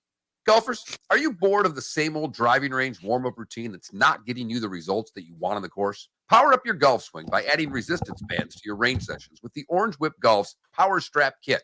Featuring band attachments to your feet and hips, Power Strap resistance training will boost club head speed, increase power, improve flexibility, all with just a few swings. Buy a Power Strap Kit today. Go to orangewhipgolf.com and use code Miller10 to receive an additional 10% off the already great price of $119. David Moulton for Napa Auto Parts, and Napa Filters. Insist on Napa filters for your vehicles, or if you're a do-it-yourselfer, only buy Napa filters. Napa has a filter for almost anything on earth that moves, whether it's motorcycles, foreign and domestic cars, vans, SUVs, earth-moving equipment. You get the idea. Napa Auto Parts, Napa filters. Insist on them for your vehicles, or if you're do-it-yourselfer, only buy Napa filters. Yeah. Hi. Excuse me. Hey, the line starts back here. Ma'am, if your party's not here, you're going to have to go around again. If you had the opportunity to avoid all this, wouldn't you? Salt Live is the official transportation provider of the Miller and Moulton Morning Show, making your trip to and from the airport seamless and stress-free. Salt Live is supported with the help of local partners like the Bayfront Inn. Gather your family and friends and enjoy a leisurely day on the water with a pontoon or deck boat. If you prefer to explore the waterways without a motor, the Bayfront has canoes, standboards, and kayaks. At the end of your journey, enjoy lunch or dinner at the Bamboo Tropical Bar and Grill. The Bayfront Inn, something for everyone on 5th Avenue in downtown Naples. BayfrontInNaples.com. When you need a ride, book with Salt Live Transportation, 308-8686, or book on saltlivetransportation.com. Don't miss the Miami Dolphins watch party every Sunday at the Seaside Bar and Grill in Bonita Springs. Presented by Clutch Vodka. The Seaside will be serving Clutch Vodka drinks, including the awesome Bloody Mary bar at the Seaside. If you can't be at Hard Rock Stadium, come have fun at the best place in town to watch the Dolphins and enjoy the best, clean, crisp, smoothest vodka. That's Clutch with a K. Miami Dolphins parties every week at the Seaside Bar and Grill on Old 41 in Bonita Springs. For SWFL golf carts or online, flgolfcarts.com. If you're looking for a golf cart, an e-bike, or an e-motorcycle, go visit Alex and the gang at SWFL Golf Carts. flgolfcarts.com online. Check out their whole inventory. If you're looking for a custom cart, they can take care of you. 2-seater, 4-seater, 6-seater, they've got you covered. E-bikes, nobody better for value and service. E-motorcycles, check them out. Again, flgolfcarts.com. flgolfcarts.com. You were listening to Miller and Moulton on the Florida Sports Network.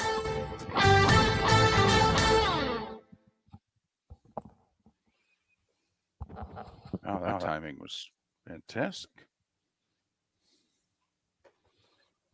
Getting laundry done and everything.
A texter. So, David, you don't know this because you've never smoked pot, but there are a lot of folks that if you say, do you partake?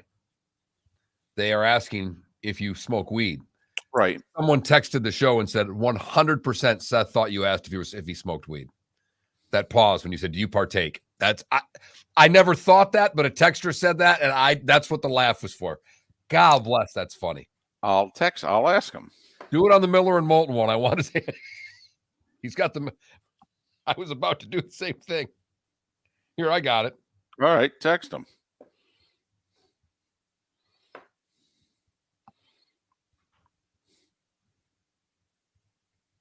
I'm guessing no, by the way. I am too. Because I don't think he smokes. Also, I think he would have joked about it on air.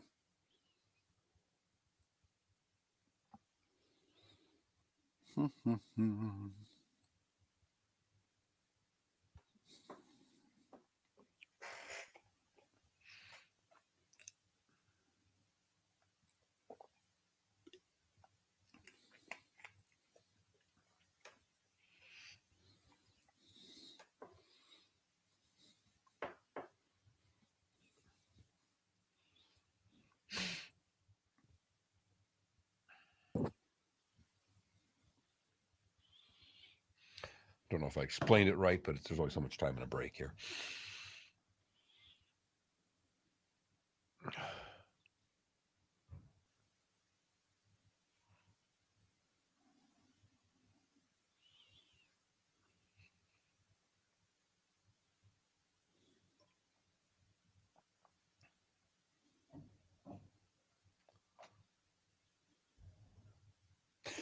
I eat edibles if that helps.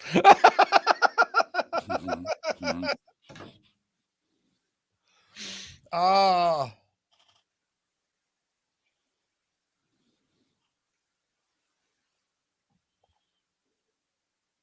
10 seconds.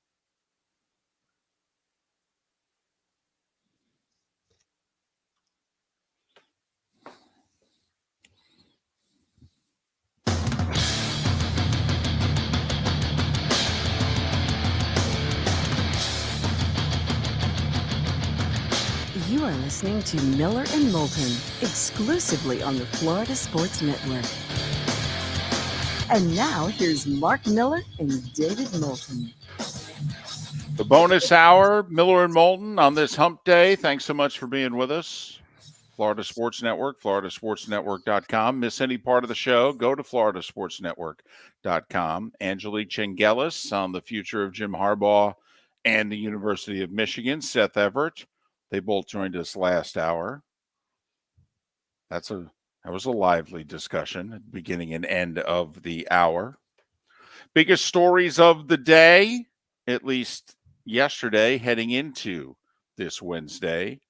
Damar Hamlin, family says he's doing a little better. He's breathing 50% on his own. The family did divulge, however, that he was resuscitated not once but twice, not just on the field, but also a second time in the hospital.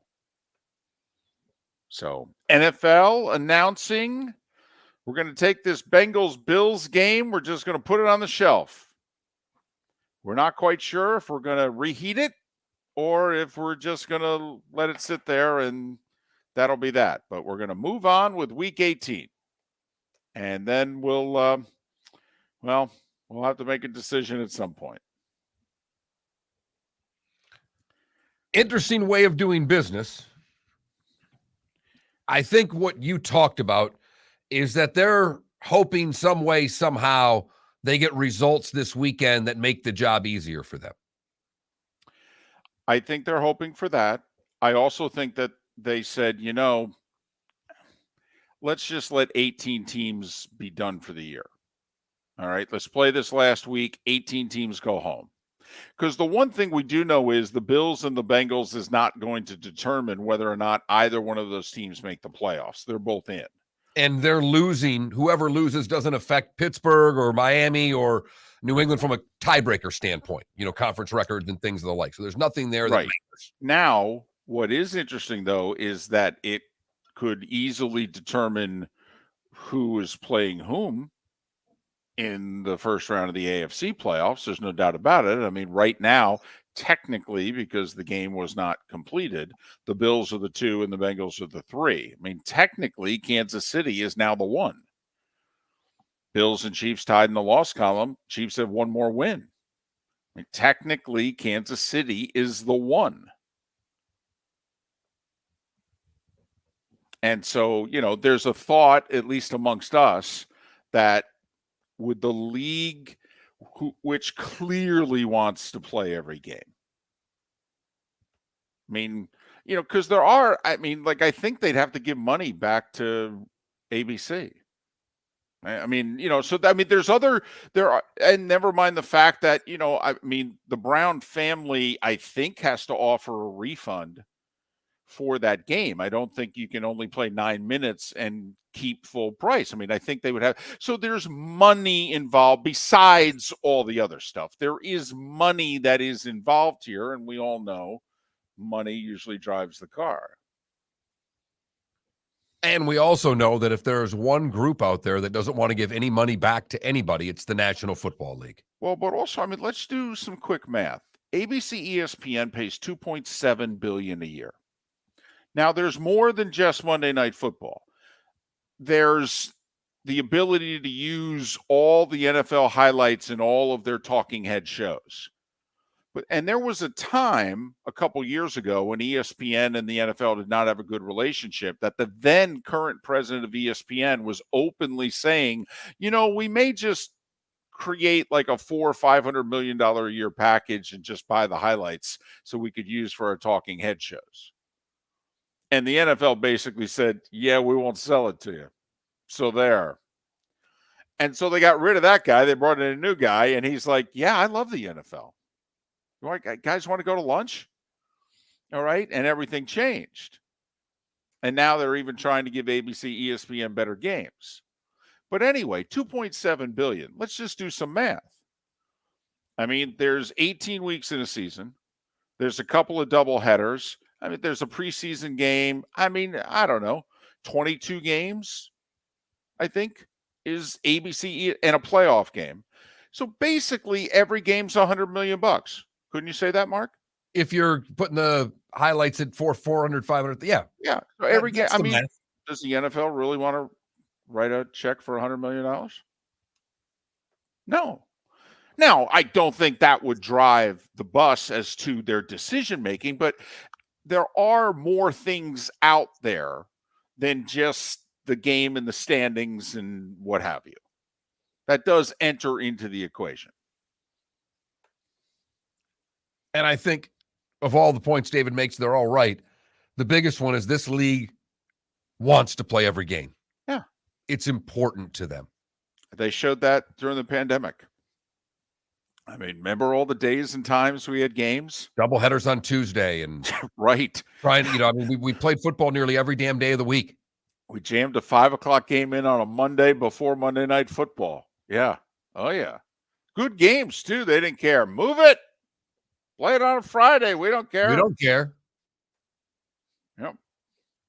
Just make sure they have 72 hours off in between. Otherwise, schedule the damn game. And I don't think they want to award a 1 seed without a complete schedule being played.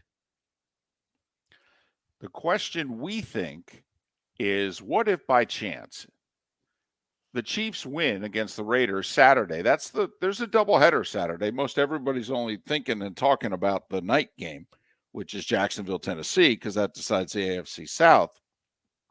But the 4:30 game is Kansas City at Vegas. Well, Kansas City's fighting to be the 1, which we think will be significant. Although the Chiefs have hosted the last 4 AFC championship games and they're, quote, only 2-2, both losses in overtime. But we think hosting may be a big deal. So if the Chiefs win, and by chance the Bills, obviously, certainly affected by their fallen teammate here, what if they lose at home to the Patriots?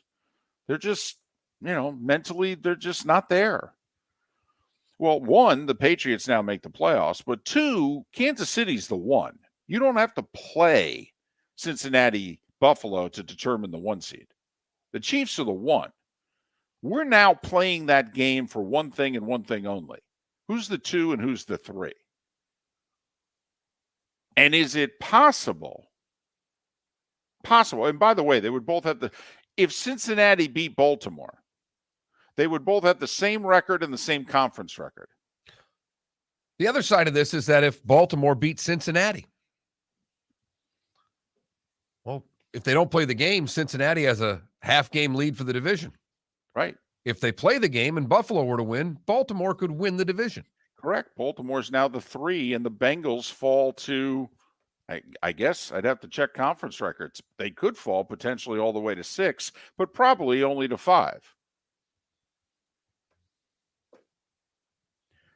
And so, or does the NFL just say, hey, extraordinary circumstances, we're going, and we're not willing to push the playoffs back? We're not. The playoffs are starting Saturday, January 14th. Period. End of sentence. Which the other scenario that Pro Football News brought up, Pro Football Talk, is that the NFC plays their wild card weekend next weekend. The Bills and Bengals play next weekend. So you got 4 games, which, by the way, 4 networks. Once again, TV partners, about $12 billion a year in revenue here. That's kind of important. Okay, so each network gets a game. And then the NFC would get the following week off when the AFC played their wild card weekend. And then the playoffs would resume in earnest with everyone that following week. The one problem in the scenario is the 1 seed on the NFC side, which right now is the Eagles. They wouldn't play for 3 weeks. And if Kansas City were the 1 seed, it would be the same thing for them. So congratulations. You're the 1. You got the bye. But you guys might as well go to Cabo for a week. And I don't think the league would do that. Also, for whatever reason, the league really likes and thinks they need 2 weeks in between the conference championship games and the Super Bowl. There's not a single fan of football in North America that thinks they do, but the league does. And I don't know, Mark, if that's just strictly because of logistics. And it's such a big enterprise and all their people and to take care of all their sponsors and what have you. But we've seen it in the past. The teams actually love it. They fly straight from the conference championship game in many cases, straight to the Super Bowl. They give the players Monday off. Maybe now on Monday nights, they got to do the media session. That used to be a Tuesday morning thing. And then the coaches work on the game plan, this, that, and the other thing. I mean, in fact, we used to, when we had a run of bad Super Bowls, the good ones were when there was not a 2-week layoff. And I think you hit the nail right on the head as to why. I think it's just league driven. Because what do we complain about in college football is all the time off from the championship game until when we play semifinals. And David and I have done this long enough to tell you that the week between that off week is a tough week to do sports radio. 2 weeks is too long to hype up that game. It really is, even though it's the Super Bowl. Quick sidebar here. Were we, and not just Miller and Moulton, but most of our listeners anyway, were we totally wrong about the future of the bowls? Is it possible, Mark, that all of these opt-outs and transfers are actually making for better bowl games because those that are playing in the games really want to play in the game? You don't have the 6'8" guys on the elite teams who are going pro and trying to not get hurt. You don't got the guys that are maybe unhappy and I'm thinking about leaving. No, leave. Just go. No, it's okay. Go. But I mean, Mark, you got to admit the effort that the teams have given in the bowl season this year has been tremendous. Absolutely. Absolutely. There have been a couple of duds, couple of teams that haven't shown up, but by and large, we've had a great bowl season. So I'm wondering if maybe all this opt-out transfer stuff will actually make for better bowls because the people that are playing in them really want to play in them. I'll tell you when we get to 12 teams, and we'll figure it out then. Fair enough. That's the only problem there, because we'll see what happens when we get to the next level of bowl games. Miller and Moulton, thanks for listening. The bonus hour continues next on the Florida Sports Network.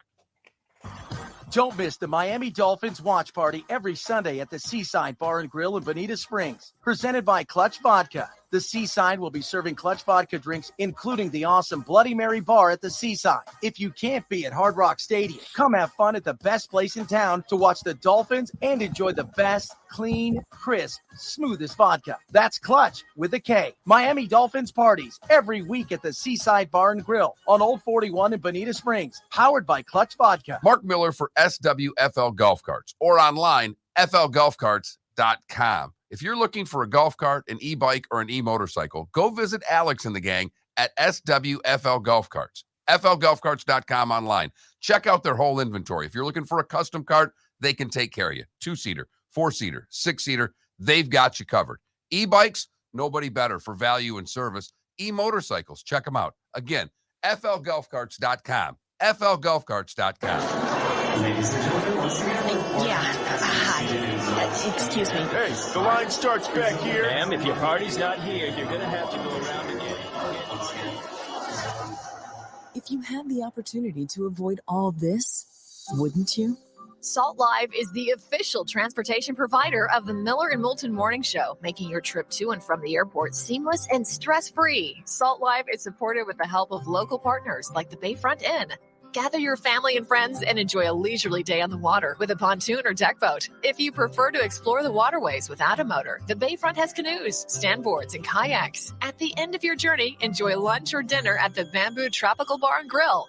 The Bayfront Inn, something for everyone on 5th Avenue in downtown Naples. BayfrontInNaples.com. When you need a ride, book with Salt Live Transportation, 308-8686, or book on saltlivetransportation.com.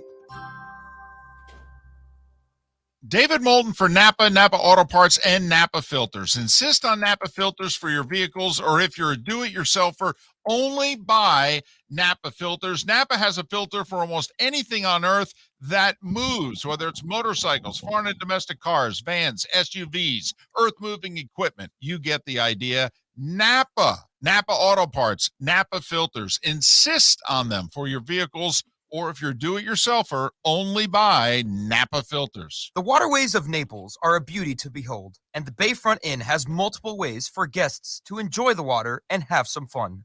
Gather your family and friends and enjoy a leisurely day on the water with a pontoon or deck boat. If you prefer to explore the waterways without a motor, the Bayfront has canoes, standboards, and kayaks. At the end of your journey, enjoy lunch or dinner at the Bamboo Tropical Bar and Grill. The Bayfront Inn. Something for everyone. On 5th Avenue in Naples. You were listening to Miller and Moulton on the Florida Sports Network.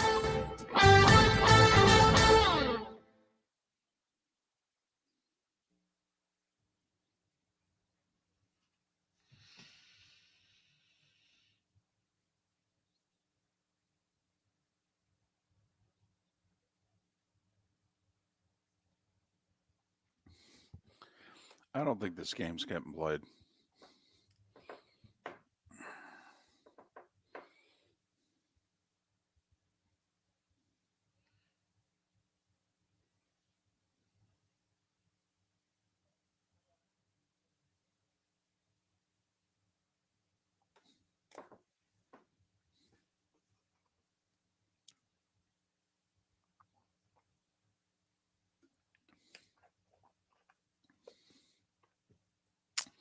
Jacksonville,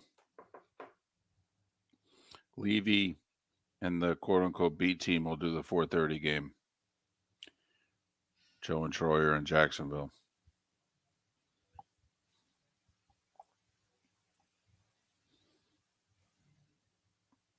And RCB, you can't play Sunday and then play Wednesday. Sunday, Thursday is bad enough. Nope. This game's either being played Saturday or Sunday, or it's not being played. I mean, not this week, but next week. And my guess is, by the way, they'd play it Saturday. I think it would be a Saturday night primetime game. Because I think they would want to give both teams as much rest as possible before their playoff game.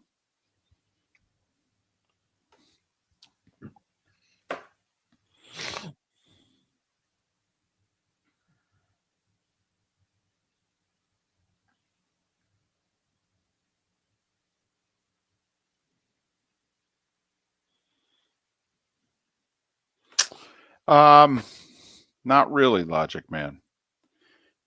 I would like to try at this spend real money and do the thing with the pool and what have you, but the stadium's hot.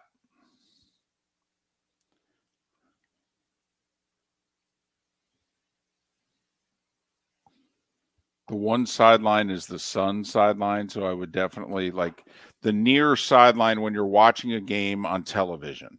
The near sideline is not the Sun sideline. I would, first off, if I bought tickets, I would buy them on that sideline.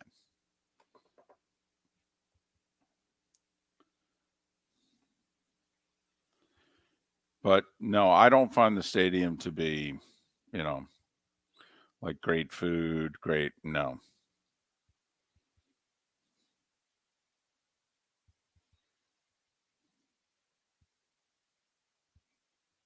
Now, I'll say this, I don't have the time or the money or what have you, but I mean, if you live in this area, Trevor Lawrence might be worth getting on the season ticket list for. I mean, especially since this franchise hasn't had one of those.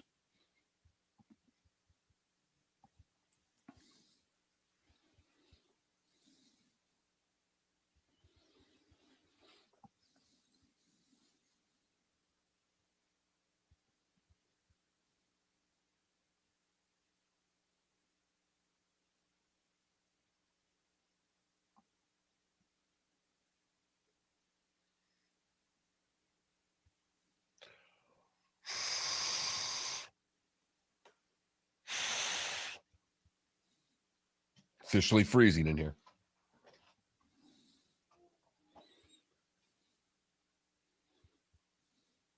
I already got my hoodie next to my bag.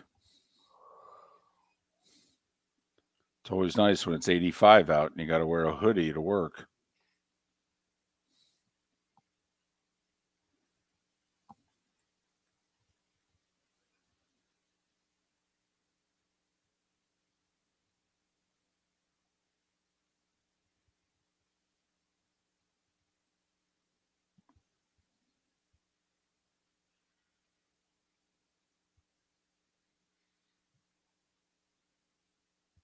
$15 seconds.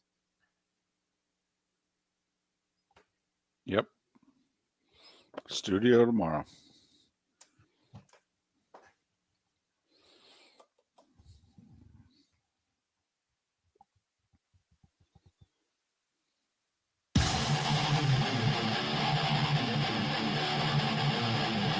You're listening to Miller and Moulton, exclusively on the Florida Sports Network. 22 minutes after the hour. Thanks for being with us. Miller and Moulton, Florida Sports Network. FloridaSportsNetwork.com. Good, bad, and ugly. What's on tap? Today was the day when, along with some final thoughts, all coming up in a little more than 15 minutes' time. I did this for fun, David, and I don't know if I should have, but I pulled up our preseason NFL predictions.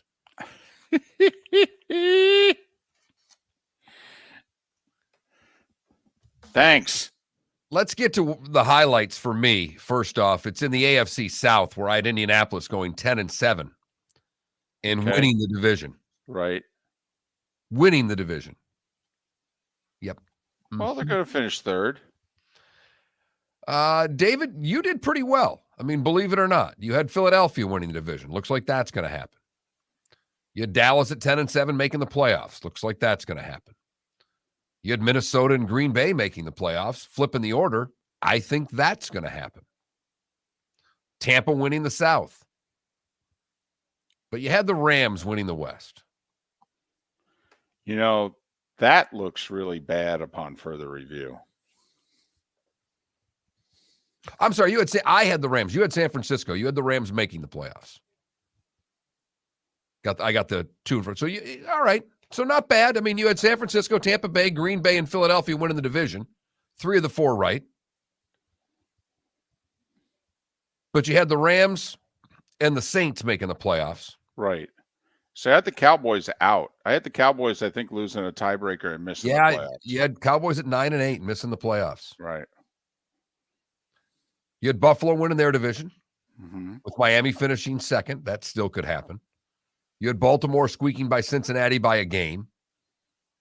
Probably not going to happen. You had Tennessee and Indianapolis tying for the division, but Tennessee winning. Of course, because they're the Titans. And then you had the Chargers and Raiders tying the division with the Chargers winning the division. And I believe you had Kansas City at 10-7 squeaking in the playoffs. So I got the Chargers and Chiefs as playoff teams right, but neither. So I missed the boat badly on the Rams and the Raiders. Right. And the Saints. Yep.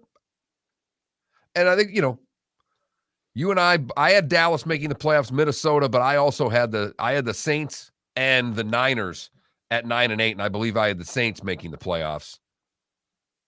But my big downfall is Indianapolis winning the South. We didn't do too bad. If Green Bay can sneak in, these predictions aren't as bad as they looked 3 or 4 weeks ago. I know my Super Bowl was Tampa Bay and Buffalo. Right. And mine was Buffalo over Green Bay. Yours was Buffalo over Tampa Bay. Right. Right now, what are the odds that you would want for Buffalo to go to the Super Bowl? Because they could still be the one. I mean, we have no idea how this is going to play out, just the regular season, never mind the playoffs. I mean, I have to admit, it'd be much easier to make this bet once we know the seedings. I mean, because we all do believe. I mean, if Buffalo could get home field. I mean, Kansas City's hosted the AFC Championship game 4 years in a row. Now, they haven't had home field 4 years in a row. Twice the 1 seeds got beat and they ended up hosting, but still, 4 times in a row they've hosted the AFC Championship game. We all believe, Mal, if you had to go through snowy, cold, windy Orchard Park, that Josh Allen advantage gets bigger. And then the Chiefs and the Bengals would have to play in the division round, and Buffalo can avoid one of them. Although I will tell you, and they've got to win a game. They've got to do something for anyone to take them seriously. But the LA Chargers are getting healthy right now. Their defense is coming back. Their offense is back. They're very much the Cowboys. Win a road playoff game before we can talk about you. But don't you have to admit, David, that the alignment, the stars are starting to align for the LA Chargers? And right now, if you look at the standings, they're both the 5 seed. So, Mark, I mean, they get the easiest opener that you can get to start the run that people are like, hey, come on now. It's time for you guys to go on a run. I mean, the Cowboys are going to get the Bucks unless Philly has completes the collapse and loses to the Giants, who are mailing in the game. I mean, what are they? Nearly a 2-touchdown favorite in the game? I mean, it's double digits, isn't it? Eagles over the Giants. I've not looked at numbers. I apologize, David. I've barely looked at lines yet for this week. But I mean, it's got to be 12. Dallas is getting Tampa. And the Chargers right now are the 5 because them and the Ravens are tied, and the Chargers have the better conference record. So the Chargers are the 5, which means they'd get the AFC South champion, and we're all expecting it now to be Jacksonville. I mean, how about that? 2-6, 4 total wins the last 2 years combined. I mean, how many votes is the guy who Byron Leftwich reportedly wouldn't take the job because he was still in the building? How many votes is he going to get for executive of the year? Think about what he's brought in. The other one that's still sitting there, he traded for Ridley in the middle of the year. I know they've got Calvin Ridley next year at training camp. And they got him for a song. See, those are the type of deals that if you're a Bears fan, you're a Giants fan, you have bad wide receiving cores. It's like you wouldn't give up a third-day draft pick take a flyer on Calvin Ridley? What am I missing here? At this point, how funny it could be. At this point, if the Jags lose, it'll be a crusher. Could you imagine that scenario? You say to a Jags fan, you're going to lose your finale. You're going to finish 8-9 on the season. You're going to just miss out on the playoffs. They'd be like, are you serious? We're winning 8 games? No, you're going to win 8. Come on, get out of here. In one season? It would be such a gut punch because the entire NFL world has already moved past this game. And I know it's for the division, but because of what's going on in Tennessee with their quarterback situation, come on. You're right. I mean, trust me, reservations are being made at the downtown Hyatt Regency for rooms next week. 6.5-point favorites against the Titans. And I might lay it. Look at you. And who is the nemesis of the Jacksonville Jaguars? It is the Tennessee Titans. I know it was Houston too, but the division was their nemesis a little bit. Everybody but the Colts. But they hate Tennessee. Yes, they do. It all goes back to 99. All goes back to 99. Steve McNair, Eddie George, their trip to the Super Bowl. They took it away from them.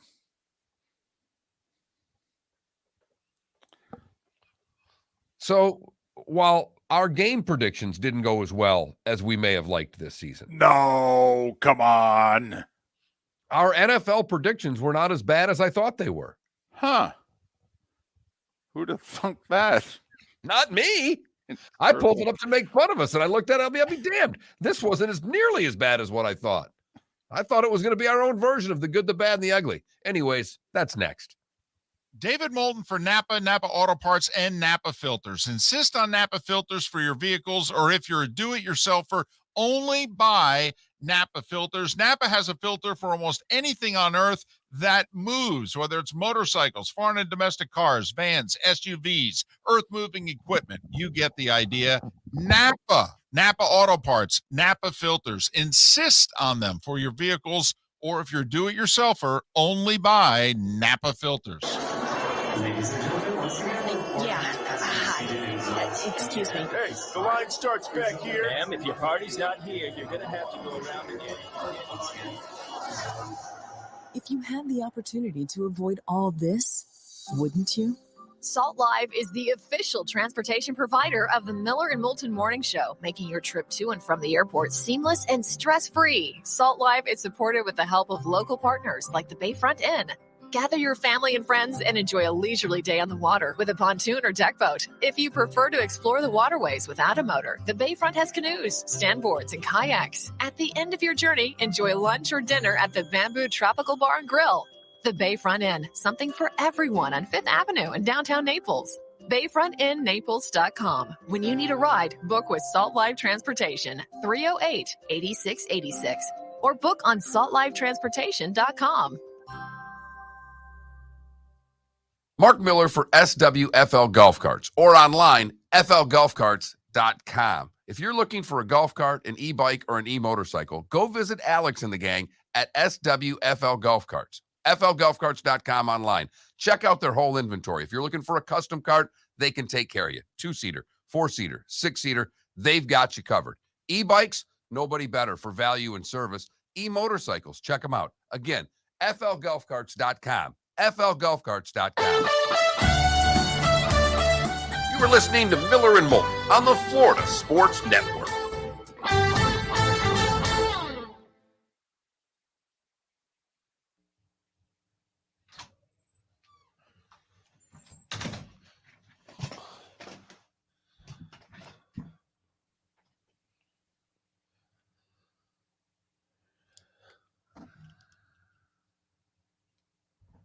Yes, he's playing.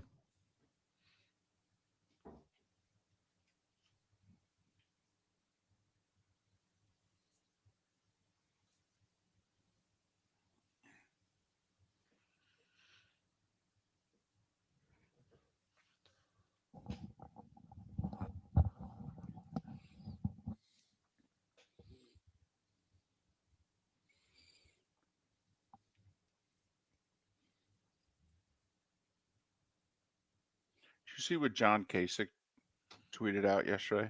Late? No. He said basically to what he labels the extreme part of the party. He said, you better watch it.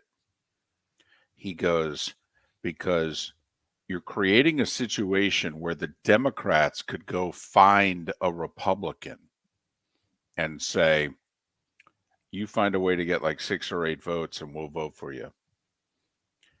And which he basically said, and they could set up like a coalition government. He goes, and then the really conservative wing of the party, he said, you could just be pushed to the side.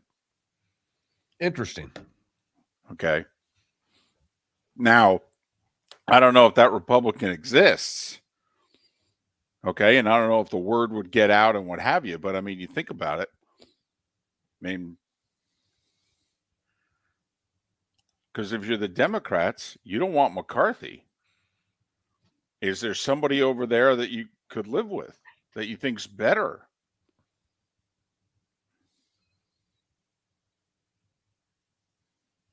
So he's also a criminal, Adam, in my opinion. By the way, did you see one of the guys, Byron Donalds, got a vote for Speaker of the House? Did he really? Yeah, on the first or second ballot.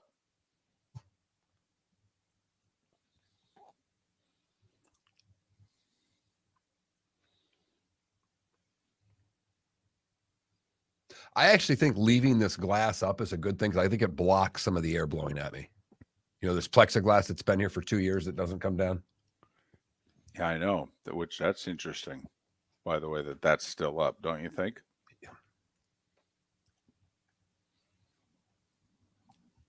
It's the dumbest thing I've ever seen in my life.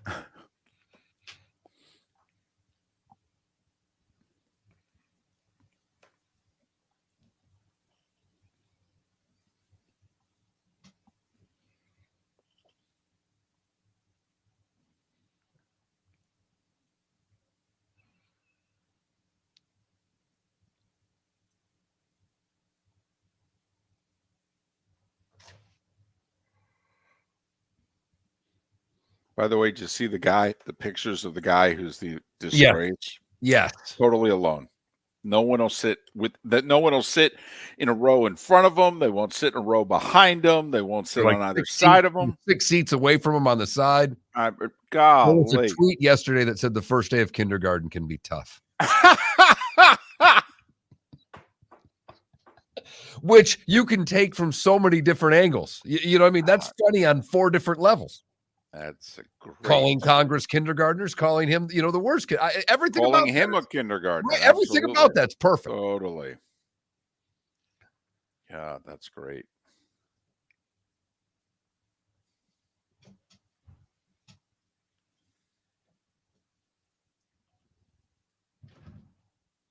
Hey, let Klecko know we were just talking a little politics. Maybe he'll come back. Cracked myself up.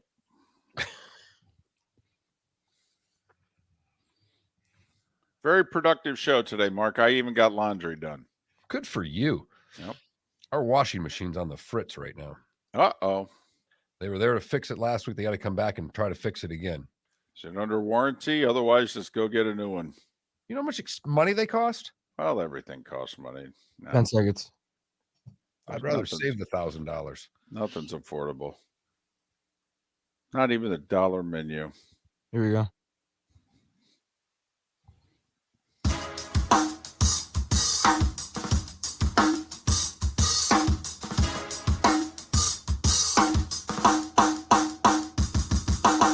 Welcome back to Miller and Moulton, only on the Florida Sports Network.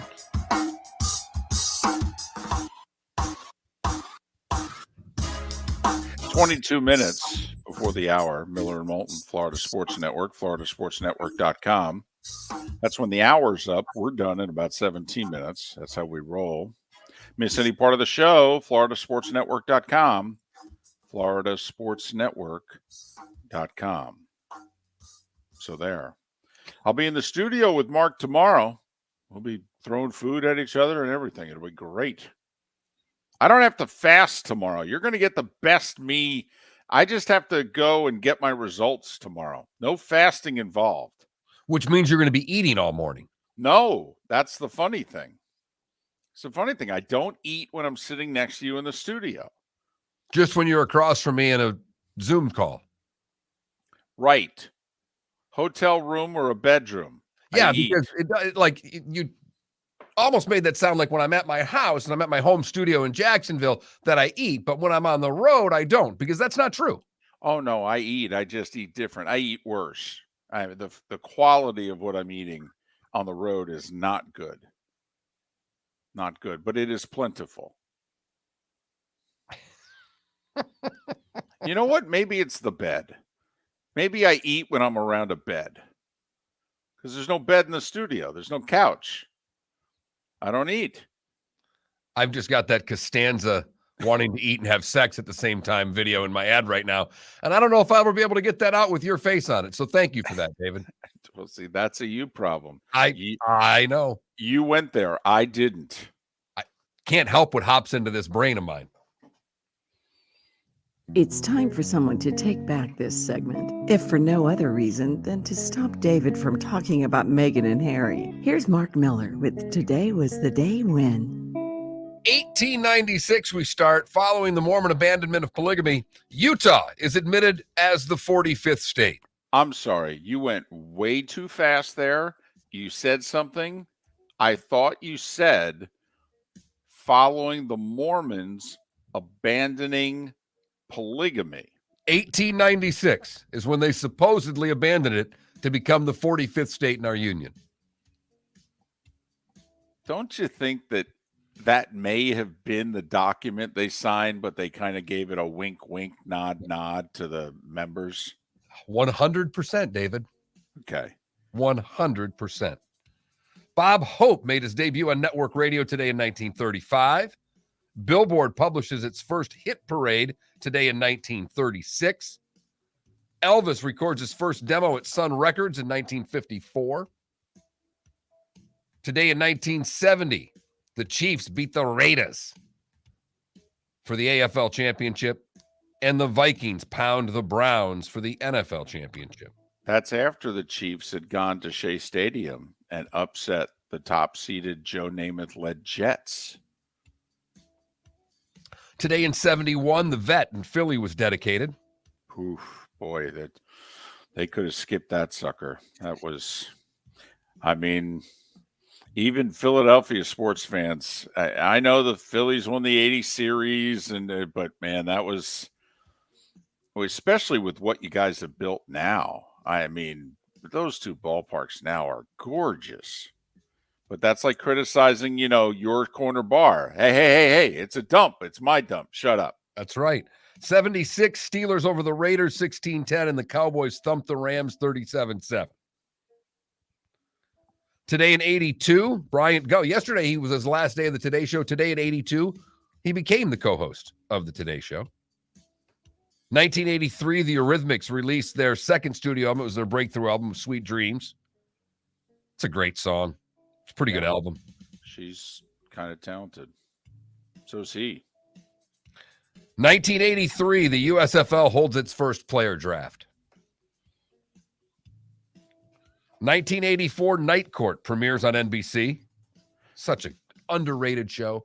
Aren't they now doing a remake? Are they? I thought I saw a promo during Sunday Night Football of John Larroquette. And instead of Harry Anderson, it's a female judge. I think they're bringing back Night Court.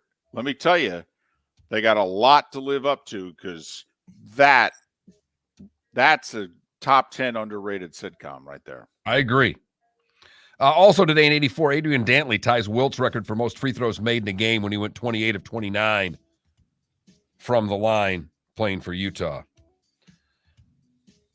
The first BCS championship was held today in 1999. Tennessee, 23. Florida State, 16. Florida State didn't have a quarterback for that game. They had a third stringer who started. He was lousy. They went to a wide receiver. Also today in 99, Jesse Ventura is sworn in as the governor of Minnesota. God, you had to be there. It was amazing. It really was. 1 year later in 2000, Bill Belichick resigns as Jets coach and becomes Patriot coach. So was today the day he was named? Did he resign today, or did he get the Jets job today? He resigned today. Okay. He got it yesterday. Got the job yesterday, resigned today, introduces the Patriots head coach like a day or two later. And today in 2001, MJ becomes the fourth player in NBA history to score 30,000 career points. It would be a free throw against the Chicago Bulls while playing for Washington. Those born today that are no longer with us: Isaac Newton, Louis Braille, Don Shula, Floyd Patterson. Those celebrating birthdays today: Michael Stipe from REM is 63, David Toms is 56, and Derrick Henry is 29 years old. And that, David, is today was the day when the Euro debuted today in 99. I believe that's been around that long. It's almost a quarter century. So did better than the Susan B. Anthony. Well, what didn't? What didn't? That was a good idea too. The coin was too small. It looked like too much like a quarter. And today in 74, by the way, Nixon said, "I'm not handing over the stinking tapes." And they said, yeah, all right, we'll go to court. Did you mention Tom Brady? 3 years ago today, he played his last game as a Patriot. It was a loss in the divisional round to the Titans on Derrick Henry's birthday. Ryan Tannehill is the quarterback. Just had to throw that in there. You've heard folks elsewhere mock Florida is gonna Florida. Well, Mark Miller sees it differently. He calls it the good, the bad, and the ugly. What you got, Mark? This got trumped a couple days ago because of the guy buying the lotto ticket when he got gas for his wife. But Paul Miles in Australia is the good today. He was out surfing, came to shore, and there was a shark that had beached itself. Because he's Australian and a surfer and tougher and cooler than all of us, he just picked up the blue shark and carried it back into the water and let it go. And it wasn't that small of a shark. It was about 4 foot long. Damn. Right. Man. Hold on. Is he carrying that shark? Picked Seriously? it up off the ground, wedged in the sand, and carried it out. Let's put the thing back in the water. Right. How are we going to do it? Like surfers. Right. How are we going to do that? Oh, I'm just going to pick it up. Oh. Okay. It's all you there, big fella. For the bad, we go to Bonita Springs, where a fight between two men led to them setting a house on fire. Ulysses and Orlando Riviera were arguing when Ulysses wielded a machete inside the home and threatened to kill the people inside, then poured gasoline throughout the home. 63-year-old Orlando Riviera set the fuel on fire. Then they left the home and locked the door behind them, forcing the victims to exit the house through windows. 4 had to be treated on the scene. There were 21 people inside the home at the time. I don't know what that New Year's argument started about, but holy cow. And finally, the ugly. We go to Poinciana, Florida, where we've said it all along with this segment. You can't fix stupid. Deputies responded to a home in Polk County after a 911 call was made, but nobody spoke. Polk County Sheriff said at the time they arrived at the home, they assumed nobody lived there. They found a male suspect and his girlfriend hiding inside the home after entering it through an unlocked door. They were soon connected to another burglary. Security video from a Dollar General store that was burglarized showed the man leaving the scene. When they talked to deputies, the female suspect told them she called 911 to have law enforcement help them move their belongings from the house. They also wanted to get a ride to the airport so they could spend the weekend in New York. Well, who doesn't try to? Hey, and by the way, while you're at it, can you just drop me off? They got a ride directly to jail. They didn't pass go, and they didn't collect $200. And that is the good, the bad, and the ugly on today, January the 4th, 2023. 12 games in the NBA tonight. 12. Felipe is going to be a wreck tomorrow. It's going to be up to 1 because the Heat and the Lakers, Mark, are playing 10:30 on TNT. So he's going to be take a nap, Felipe. Take a nap. Yeah. Actually, it's not TNT. I'm sorry. Tonight's an ESPN night. All right. It's a TNT hockey night, David. It is. First, though, the front end of the doubleheader. Mark, could this be the lowest rated game ESPN airs all year? Milwaukee at Toronto. I know Giannis is, and he had 55. Right. But remember, anybody watching for the Raptors doesn't count. Well, I understand. And it's a pretty good game. Okay. I'll be curious. That's the early game. Heat Lakers are the late game. Magic, by the way, hosting OKC. Don't laugh. OKC just beat the Celtics by like 35. You mentioned it's a TNT night in hockey. The early games, New Jersey, Detroit. The late games, the Lightning and the Wild. 7 and 9:30 is the TNT hockey doubleheader. There are 2 college hoop games, Mark, in which ranked teams are playing each other. Missouri, Arkansas, and it's on SEC Network. And then TCU, Baylor is on ESPN2. 12th ranked Hurricanes at Georgia Tech tonight. 6.5-point favorite. Would you lay it? No. I think I would. Tech is not playing well right now. I'm going to play a hunch. Okay. On the road in conference, though, it's always dangerous. UCF on the road at East Carolina tonight. They're laying 6 in that one, David. South Florida at home for Temple. They're a 2-point favorite against the Owls. Gators hosting A&M. 2 teams that are not NCAA tournament teams right now. It's on the U at 7 o'clock. Gators is 6-point favorite. I would lay the points. So I'm laying points with both the Canes and the Gators tonight. Let's see how that turns out. So there you go. Yeah, this college hoop thing's starting to get rolling. My only problem is all these Big 12 games are basically played from 9 to 11 p.m. A lot of second half of Big 12 basketball I'm not going to see. I know. It's why that whole big thing worked for you. East 10, because when did those games get played? David, I was watching Marquette and St. John's last night. Don't kid yourself. And Mark, why is that again? What time that game tip? 6:30, I believe. You go. Yep. You're not officially old or anything. Don't believe the people that say that you are. That's not true. I'm the one saying it. How can I not believe them? I will say, in Georgetown tonight, FS1 6:30. There you go. There you go. Hey, don't laugh. You know who's in action tonight? It's Michigan at home. Juwan Howard's team. And Juwan Howard, by the way, hey, stop getting technicals at inopportune times, okay? Get it together there, big fella. I know you're Juwan Howard and all, but relax. So, all right. Just wanted to get that out of my system. Fair enough. Yeah, if college basketball were bigger, there would be a lot more heat on Howard for his antics.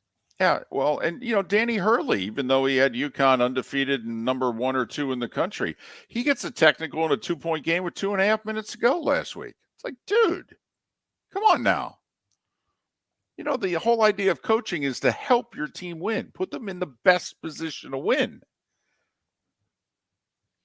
So, well, coaches in the restraint thing for what they say for their players and what they do for themselves are still a far cry from one another. Yeah, and I mean they're a really big deal. I mean, the college basketball coach at the prominent college basketball school is a really big deal. I mean, like at UConn, I mean, he's the biggest guy in the athletic department. I mean, I would argue he's even bigger than Gino.